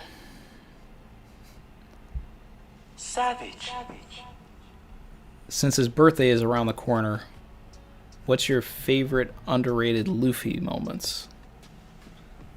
Yeah, that's right. His birthday is in 5 days, May 5th. Underrated Luffy moments. Well, we talked about him climbing drum.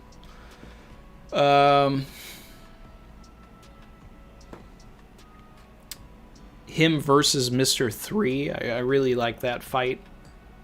You know, the Candle Champion, how he fights it, the instinct moment. Him choosing to save Smoker in Alabasta.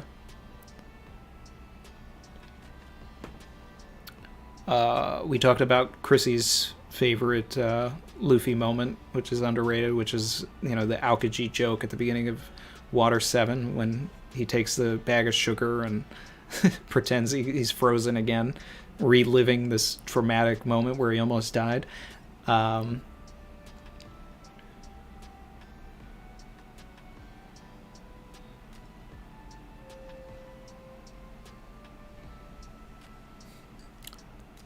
Probably highly regarded, but just because I thought of it, Luffy yelling at Usopp, saying that if he knows what the One Piece is, he'll just stop being a pirate.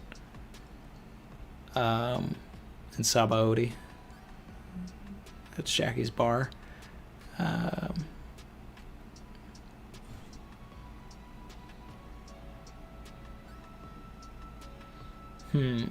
More specific Luffy moments. We talked about the moment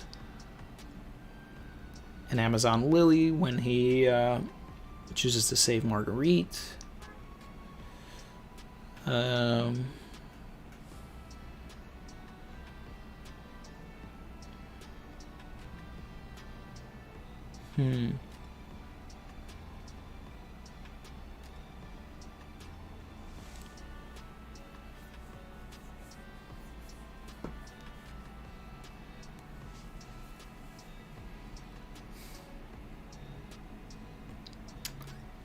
And Dressrosa when he puts on way too much stuff and goes over the weight limit.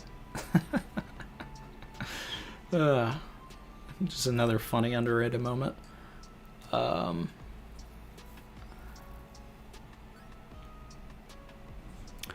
When he shouts and cheers Bellamy on and during the Coliseum, you know, it just shows Luffy's character. You know, like, here's this guy that, you know, he fought with, that he has no reason to cheer, but, you know, that's just a testament of Luffy's character and how he can actually perceive and see the growth and feel intuitively the growth within Bellamy to begin with.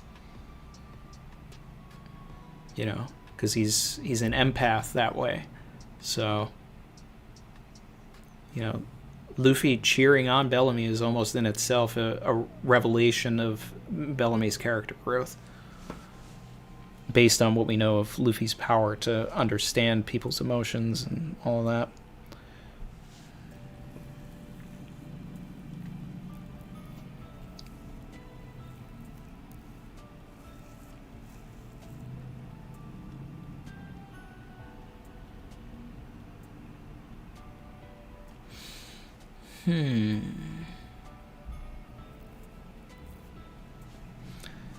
Yeah, those are all the ones I can think of. Right? Oh, Afro Luffy.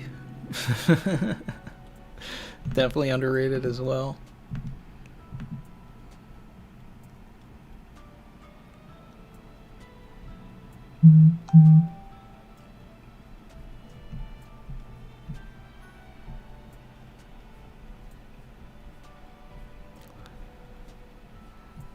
Let's see.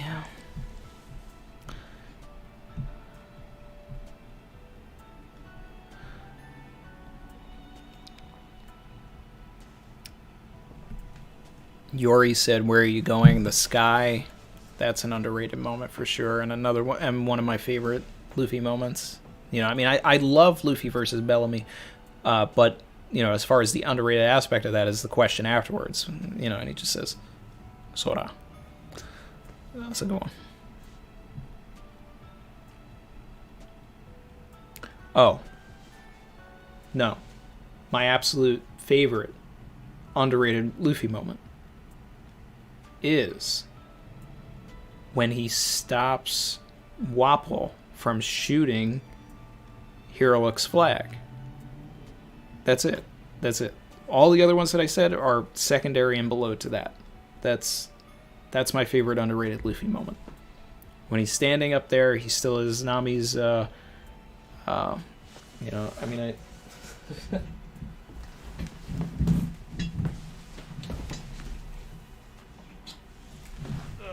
this moment right here.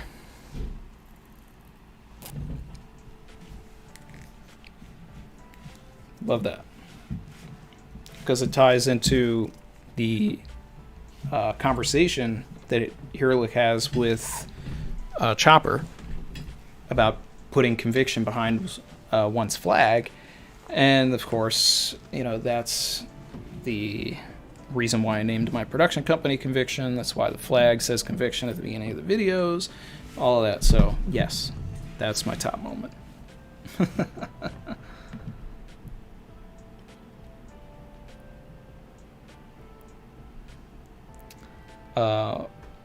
Ray Kaminari said Luffy saying Santoryu and Yantoryu as an insult to Luffy was hilarious. Yes, that was great. Also, when he says to Crocodile, you know, Crocodile says, "Do you think you can fight me? You know, I'm one of the Shichibukai." And then he says, "Well, then I'm the Hachibukai. I'm the 8th warlord of the sea." Good stuff. It's good stuff.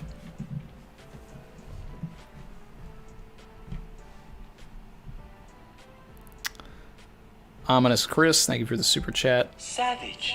They said Smoker for Straw Hat.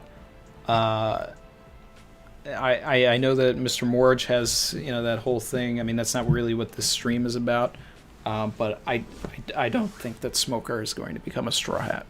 I could see him, you know, he's definitely going to team up with the Straw Hats for the final war and all that. He may even ride on the ship, you know, or at some point, but he's not going to be a Straw Hat. He's going to be like the equivalent of Kinemon at any point.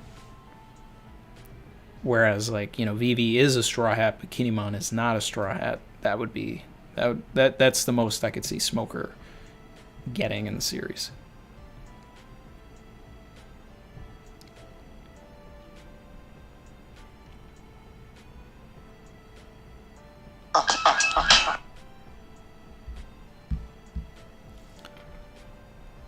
Too many moments, yep.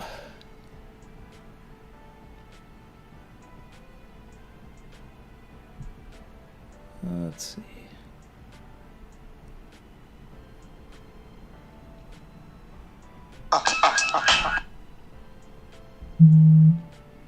Too many notifications.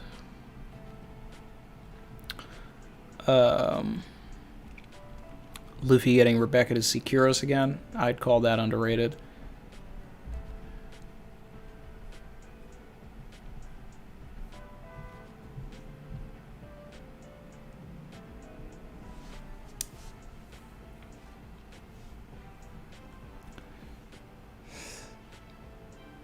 Don Quixote D. Joker, Luffy's the GOAT, but I will forever despise Bellamy.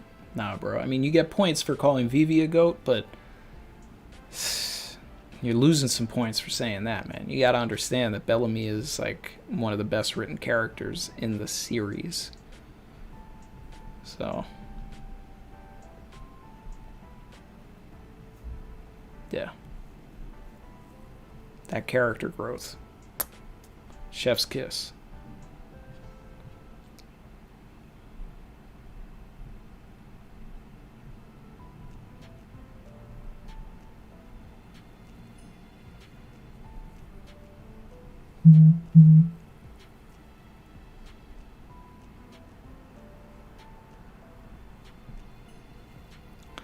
Lucy B said, like, now Luffy is the 5th Yonko.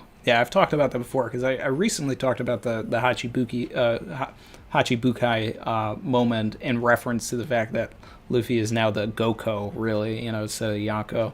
Yeah, that's great.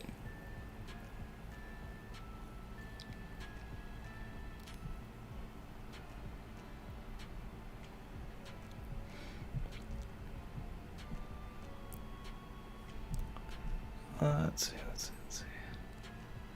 Chin said Sanji saving Kinemon. Yeah, because technically that started all of this, right? If you didn't save Kinemon, they wouldn't really know about all of the stuff that's going on in Wano. I mean, they still would have gone after Kaido because of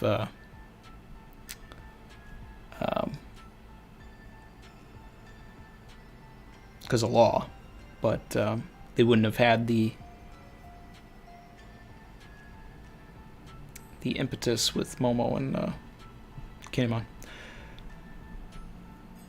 Don Quixote D. Joker, Tama will also not be a Straw Hat. Alright, man. It just, at me when the arc's over, bro. Because it's happening. She's going to be the apprentice. Get used to it. Get used to it. And I'm telling you right now, even if she doesn't join right now, which she will, she'll be the apprentice. We'll get some time skip at the end of the series or whatever, and she'll be on the ship.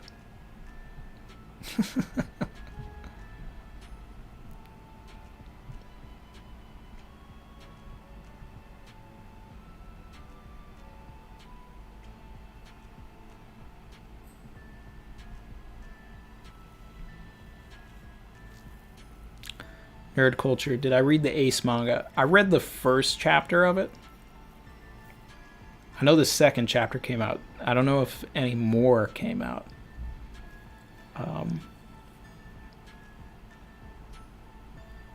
But it was just strange reading something in a different art style by a different author, even though it's the same characters.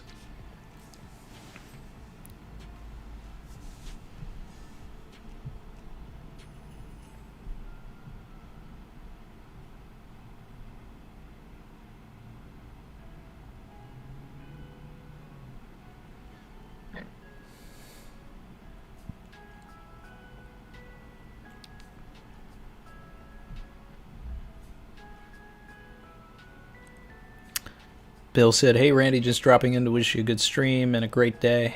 I appreciate that, Bill. Thanks for dropping by.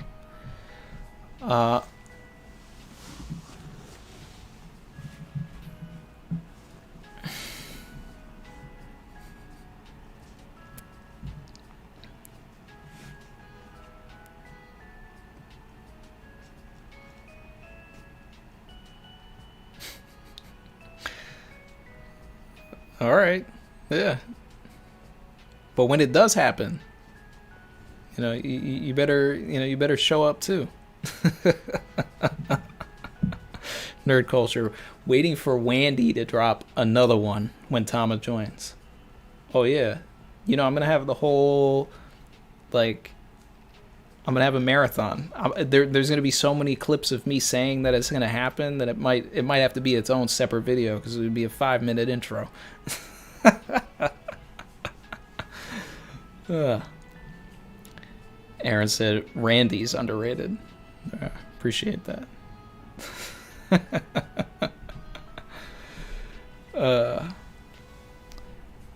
Kieran D. Dragon, underrated moment. Blackbeard and his gang running away from Akainu. Yeah, that scene doesn't get talked about enough. People forget about that. And Bonnie being captured by them and all that. And the dialogue between Bonnie and Akainu. I'm waiting for that to become relevant again. For sure.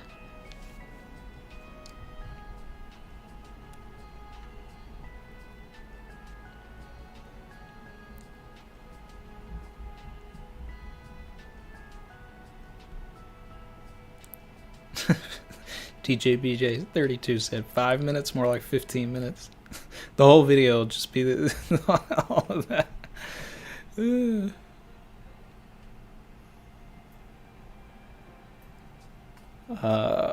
Andrew Hunter asks, what are my predictions for 10-12? I I have predictions. I did hear that spoilers are out, so I really don't want to. I don't want to see any spoilers in the chat if people already know what's going to happen. But if there are any anime onlys, I'm going to start talking about stuff that you may not want to hear. And I'm actually probably going to wrap up the stream pretty soon anyway, because I've actually done my whole list. And we've talked about a lot of really great stuff here. AJ1218 spitting facts. Carrot is a teen, Tama is a child, and that child has a bigger role in this arc than Carrot did in 3. Boom. Chin said the moment Tama joins Randy Troy will be trending. Tama being a Kurozumi theory is underrated. Thanks, ABC. 10-12 predictions. So I want more CP0. You know? Like, we got them in 10:03. We got them, briefly to talk about Momo's fruit. But now that Law is downstairs, like, I just need Law and CP0 to interact, because, like, if you remember in Dressrosa, Law was the first person to introduce us to the concept of CP0. So, and you already know from my Law theory and everything like that I feel like, that's because Law is in Sword, and Sword is a counter to CP0 and the Celestial Dragons, based off of the conversations that we've seen Sword members having. They're interested in what CP0 is doing, like as if they're against them. So if Law manages to overhear or run into CP0, that would be interesting. I don't necessarily see that happening in 10-12 or anything like that, but, I want that to happen soon. We're definitely going to get more of Ulti versus Big Mom. I wouldn't be surprised if Ulti, like, headbutts Big Mom. I talked about a couple of predictions for 10-12 in the review. I did put a review out, if anybody doesn't know, that I did put a video out, intro and all. So you can check that out. Let's see if we got anything else going on here. And don't forget, guys, no spoilers here.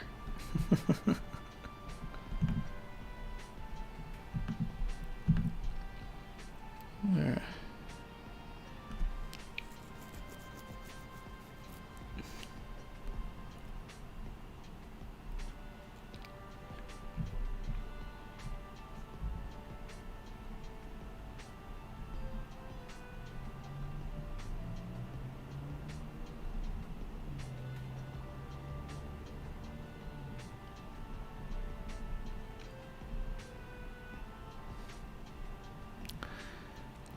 Don Quixote D. Joker said Tama's role is a plot device. No, it is a perfectly structured thing, okay? In an arc filled with folklore and folk tales, Tama, her whole story, everything that she's doing, she's just like many other characters in the arc. She's based on Momotaro, and everything that she's doing feeds into that. Everything was foreshadowed. Everything was meant to draw these things. People are upset about the Big Mom thing. It was set up. It was set up. The moment that Tama ate Oshiruko and then Big Mom ate Oshiruko, they were tied together. That's it. So.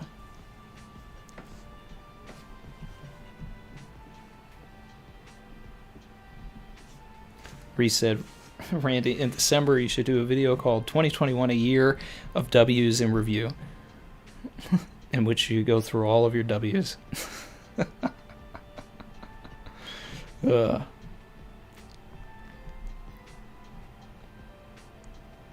Half of the video will just be stuff about 1008, where I predicted the entire chapter.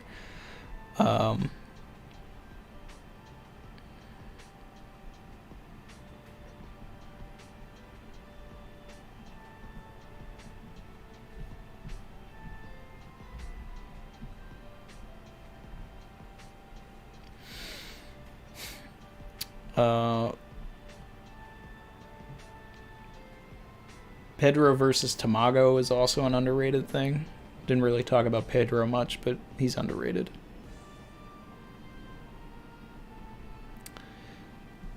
Jesus, super chat, thank you. Savage. Randy, love your vids. Have become one of my favorite YouTubers in recent times. Hope to see you keep making vids.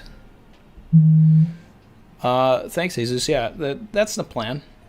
You know, I'm definitely gonna be here to talk about the chapters every week. You know, I want to do more videos. I want to do more things. I want to expand the channel out, you know, a bit. You know, before I started really turning this into a One Piece thing, you know, this was a channel for, you know, my, you know, film industry endeavors, whether that was acting, music videos, you know, that I directed, short films, reels, the comedy, impressions, things like that. So don't be surprised if, you know, I get the whim to, you know, put stuff that isn't One Piece related out as well. Just because that's what this channel was before. But I still will always do, you know, if a chapter comes out, I'm gonna do it. I also love doing these streams now. I never thought that I was going to be a streamer or anything like that, but I love interacting with everybody. I think it's fun, you know, and like it's something like this.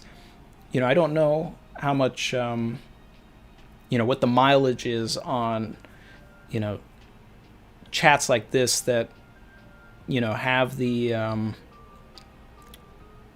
community response. You know, like we can say here, like, what are underrated moments, and I can say mine and you can say yours, and, you know, we can go back and forth and share, and, you know, and have this in the, you know, ether for people to watch and see. You know, and we did that with old theories, and you guys shared yours, you know, and we did that with, you know, the foreshadowing thing. And I like to have the theme for it, but we also did have that one hangout one where, you know, we just kind of talked about whatever. But I just like this. I like talking with you guys. I like everybody that, you know, hanging out here. You know, this is fun. You know, as Mars gets a little more independent and all of that, and, you know, I get some more free time, you know, cranking out more videos will be easier. So I'm hoping to do that, expand the channel, make more videos, make more things. You know, like I see here, Matt Stefanowitz says you should do a misunderstood character analysis on Hody Jones, probably the most hated OP villain. I do want to do misunderstood characters series. I don't know if I want to do one on Hody, because I'm also one of the people that doesn't really like Hody, but I definitely want to do, you know, a character analysis on like Bellamy, so that people understand why he is goated. One on Parasparrow, probably like Mr. 3, you know, like you know, I'm not gonna like do one on Crocodile, because it's like everybody, you know, most people like Crocodile. You know, I want to do it on the characters that people like, most people don't necessarily care about.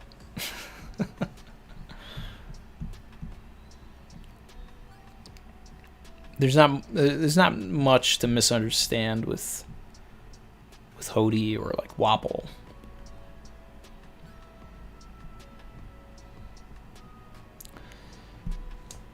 Vitor Dazan said, create a membership. I do have the ability with the channel to do it. And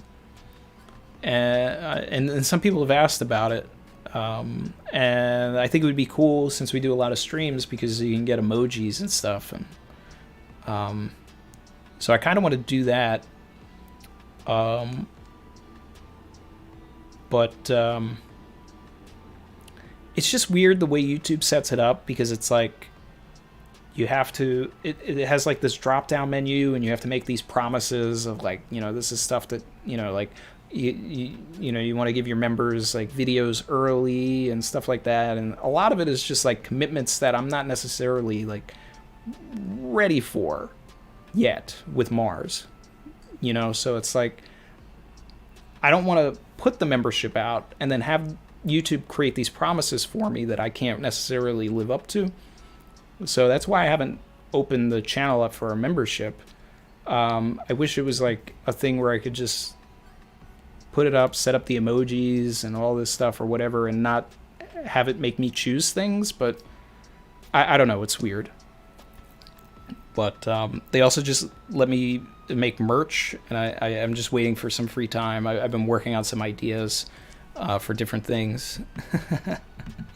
And I just want to make some, like, I'll make stuff that's like channel related, but then I also just want to make some stuff that I think is just cool.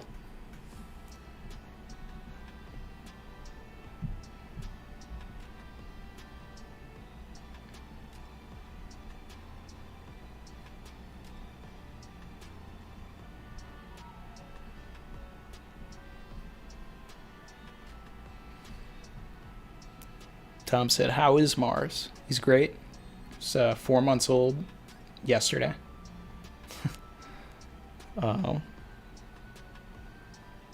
He's doing great. He's babbling.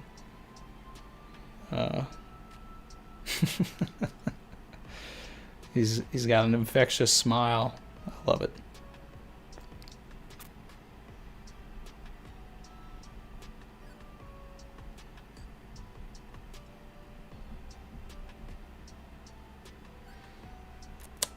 Galaxy said, "Yo, make a vid with O'Hara. He's so good at character analysis." I've never even had a conversation with O'Hara. But I did see the video that he made on Vivi, and I thought it was like one of the best videos in the community. Ryo said, "Where's the merch?" I'm working on it, guys. I you know.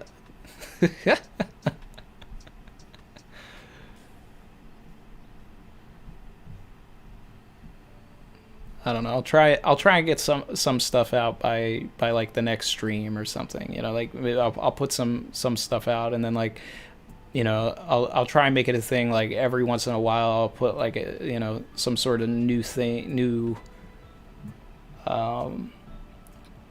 sort of shirt design or something, like if I feel like it, or you know, something, or if we get something trending or whatever, it might be funny. I'd love to be able to use like actual art from, you know, the series and stuff like that, but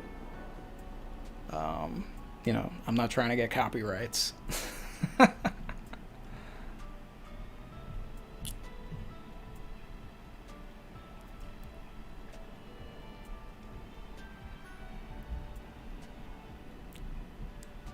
Oh, Brago's in here. What's up, my man? We're almost at the end here. We've been talking about underrated moments. My man said, "Save me a Savage shirt when they drop." You know that's coming.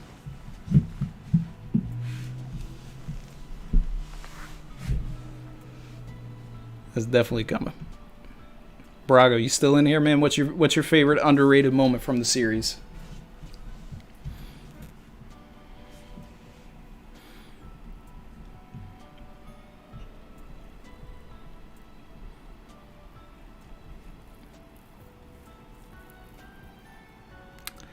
Lucy B said, "O'Hara lives in Japan, therefore time zones might be a problem."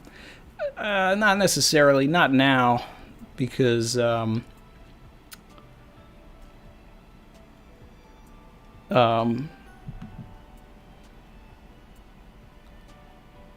if he was, I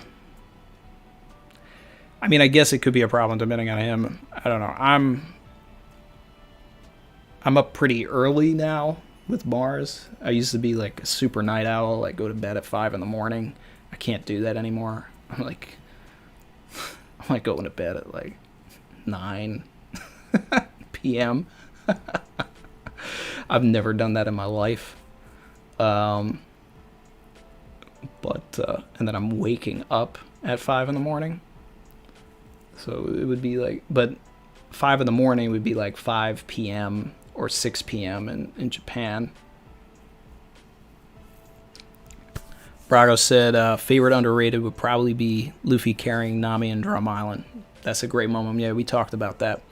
That was one of the first ones that got brought up a lot But I mean, that's the moment. I said this earlier, but that's the moment where you really see Luffy's determination, right? Like that's the moment that, at least for me, like made me say, okay, like I can see this dude getting to the Grand Line. I can see him on this journey to become the Pirate King based off of this. Like this man scaled this mountain with his crew in his teeth. So, yeah. That's yeah. It's it doesn't get talked about enough, And we talked about Shushu. We talked about a lot of stuff. Let's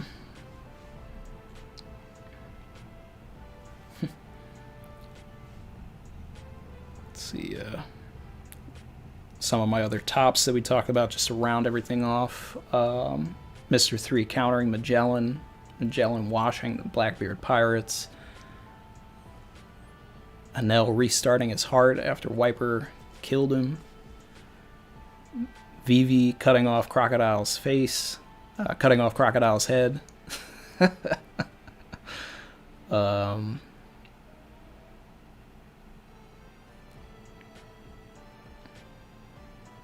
Zorro's pose in Little Garden.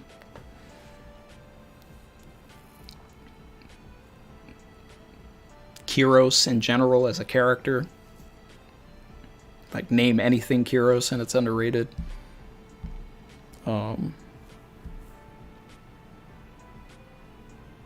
hiking bear joke.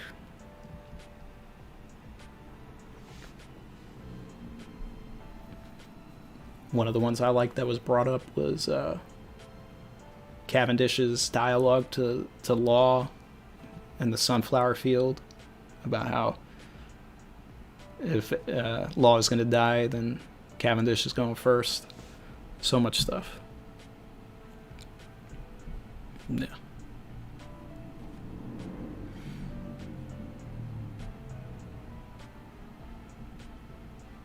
Braga said he was willing to risk whatever for his crew. It's so damn good. I'm right with you, my man. I'm right with you. We got people in the chat saying we're waiting for that collab stream.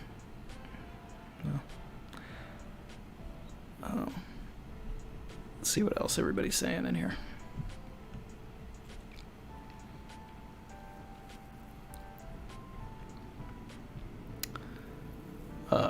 We did actually collab recently. Check out Henny Cool Brothers 16.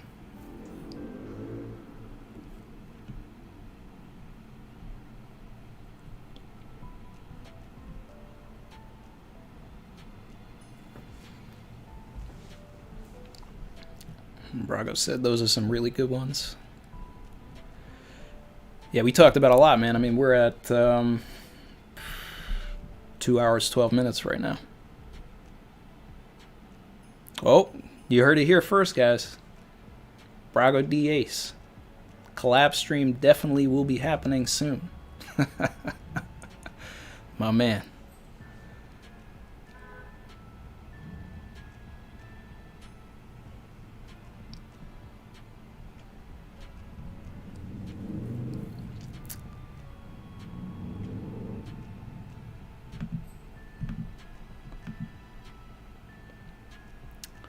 Galaxy. For you, everything Blackbeard is underrated. Alright, first of all, the Blackbeard speech in Jaya is highly regarded. Alright, we talked about this. There's highly regarded, there's underrated. There's no overrated. We're not doing that. Alright?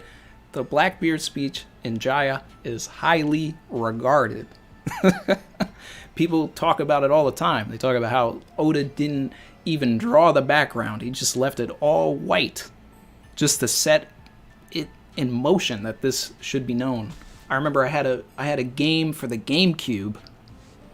What was it? It was either the Treasure one or it was Grand Battle 3. And it started with the Blackbeard speech. Like, that's how highly regarded it is. Like, it opened up with Blackbeard's speech in the thing. Oh man, that's a good one, my man. Brago said, "I think the Katakuri and Brule moment is beautiful. Might be underrated." That is underrated because you take a fight like Katakuri and Luffy, which is highly regarded, right? But the Katakuri and Brule moment at the end, plus Katakuri's backstory, which I don't think gets talked about enough, underrated. Yeah. Facts. And then just understanding where Brule got her scar. Realizing that Brule is the member of the family that Katakuri, like, loves the most. So that's why, like, Luffy, why he was mad at Luffy for, putting this chick in a bag. Yeah. That's a good one.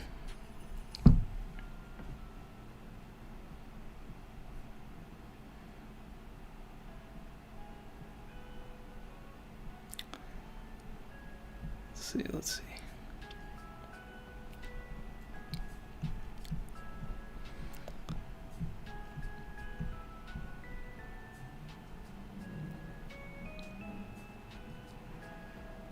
Reese said, Randy, I gotta go. Glad I could provide a nice theme. It was a great stream as always. I'll try to think of other themes. Bye, guys. Bye, Randy. All the best to you, Chrissy, and Lil D Mars.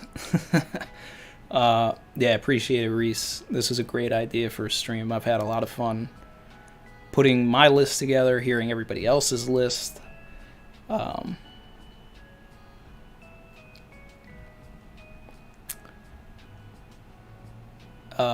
Yeah, Brago's right. So Noor said Doflamingo's justice speech in Marineford, highly regarded.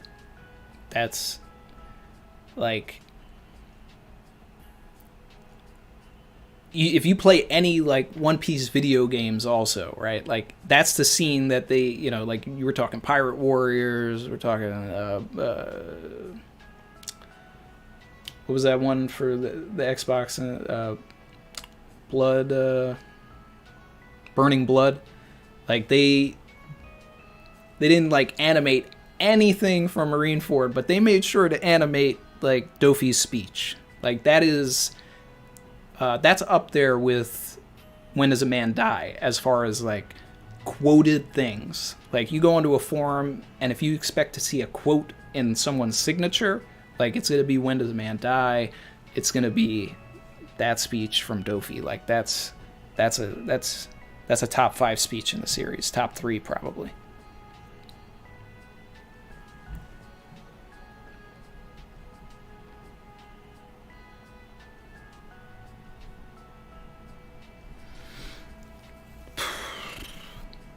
Yeah, I had all the GameCube games back in the day, man. I like imported them on eBay in like the mid 2000s, and I had a freeloader. This was before the 4Kids dub. I would like put this disc into my GameCube first, and then I would put the other disc in, and then I'd play it. And I think I had to go onto a website to figure out how to navigate the menu. Well, yeah, you start learning some Japanese real quick.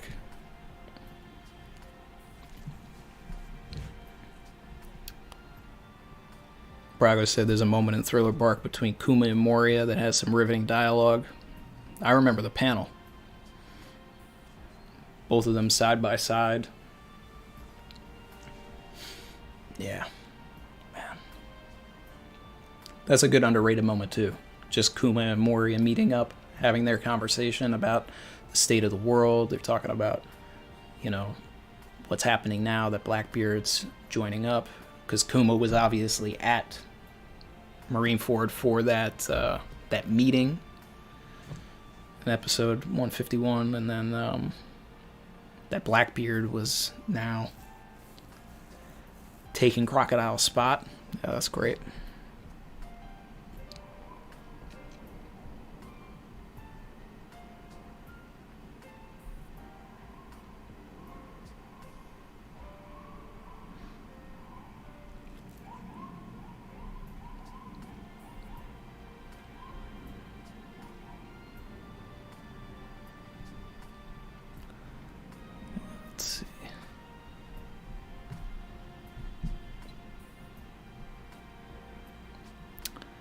Ryo said Burning Blood was nothing but Marineford. Yeah, I was actually salty about that too. Like, I bought the game and I thought I was going to get a full story mode. That's why I actually appreciated Pirate Warriors 3.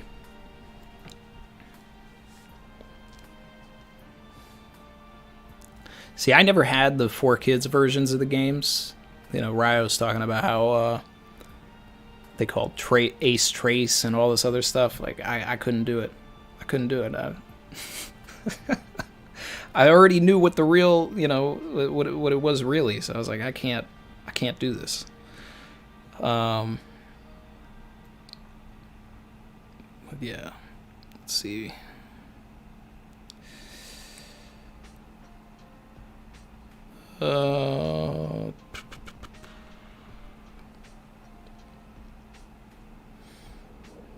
Yeah, I went through my whole list, man. You know, Pinwheel at the grave at the end of Arlong Park. Luffy kicking out the desk in Arlong Park. Zorro testing his luck at the sword shop. Parasparrow's speech to the judge. Bellamy's whole character growth. Finding the other half of Cricket's house in the sky. Sanji opening the gates of justice. Mr. 2 saving the crew from Hina, as opposed to the Impel Down save. Spider's Cafe.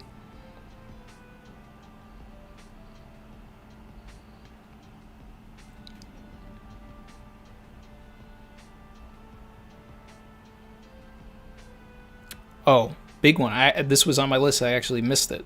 The moment that got me into the series. Luffy getting eaten by the bird on the way to Orangetown. Right? As a kid, when I read when I was reading the series first, the first chapter I read was chapter 5, and the moment Luffy got eaten by that bird and carried over to Orangetown, I was like, all right, I'm gonna keep reading.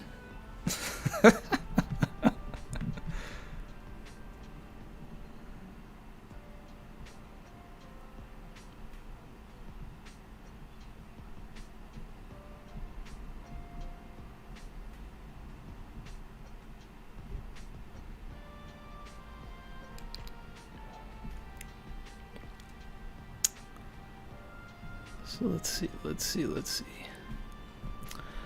Brago said, Kuma in general, his overall sacrifice might be underrated. He had an impact on so many major outcomes. Yeah. Yeah. You know, like, highly regarded would definitely be, you know, like, nothing happened and him sending everybody away. But there's so many underrated Kuma moments. You know, him protecting the ship. We talked about that. Him, you know, the whisper to Rayleigh. Him sending Perona away. Asking Nami if Luffy's really Dragon's son.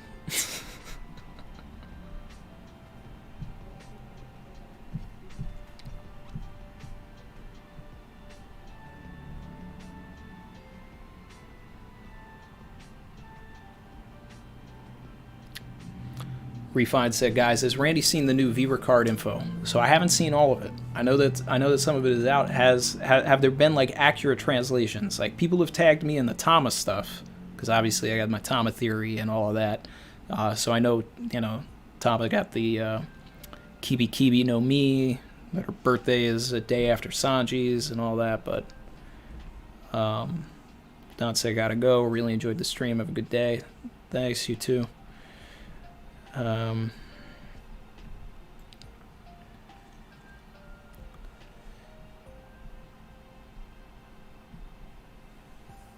Is there like more info out? Like, did Artur translate it or something?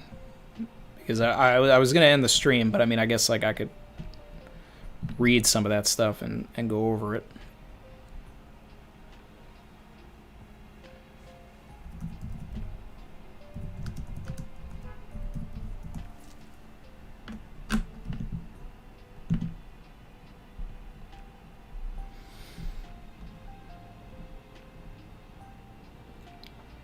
Are there actual translations, guys, of this Viewer card stuff?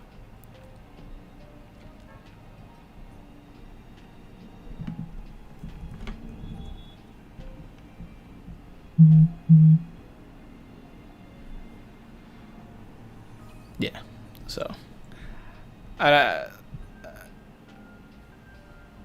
yeah, until our tour, translates it, or there's something a little more tangible and everything or whatever. I don't want to start going off of everything, but I'm excited to see it either way.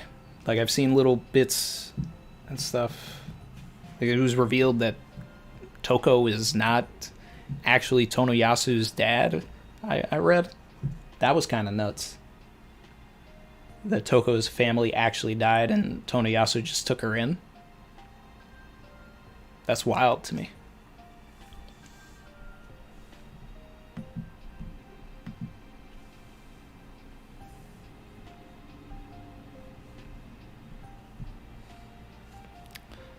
Stefax99 said, I reread Davy Back recently and it's still bad. Sorry, it almost feel like a filler. Nah. Well, we ain't about that over here. We appreciate Davy Back over here. You'll appreciate it when it comes back. Because just like everything, the same way that Dressrosa is just Alabasta if Crocodile won, and there's like so many callbacks to Thriller Bark and Eddie's Lobby and everything in the post-time skip era.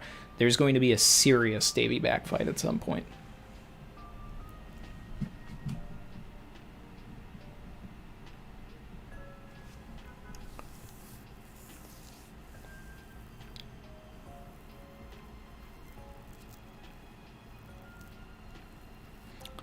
Triple Seven Guy 1 says, oh, I know an underrated moment for Usopp during Eddie's Lobby when Jabra is sleeping and Usopp is slowly trying to sneak in and get the key. Yeah, that's good. And another underrated moment is when Zorro and Usopp get cuffed together, right? And then Zorro starts using Usopp as his other sword. That was hilarious. That was great.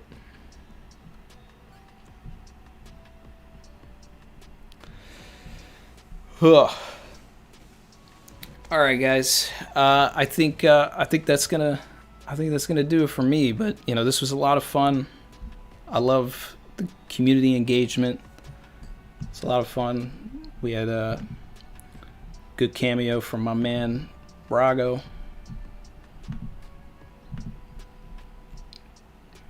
And AJ said, the only thing in One Piece that hasn't come back is Gin. He's still getting cigarettes. He's out getting cigarettes for 20 years. He said he's coming back, though. I'm holding on to it. Dad said he's coming back. But yeah, guys, so 10-12 will be out this coming week. We'll do the stream as normal for that. We'll have the review and discussion afterwards, and then I'll make my video with intros and all that.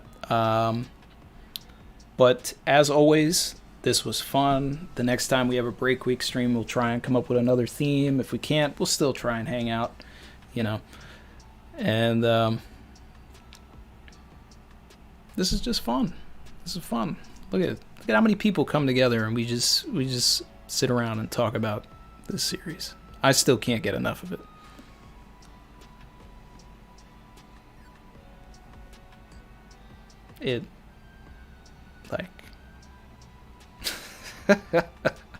I'm just wowed. Alright, guys. That's it. I'm gonna go check on my boy. Later, everybody. Lots of fun. I'll see you soon.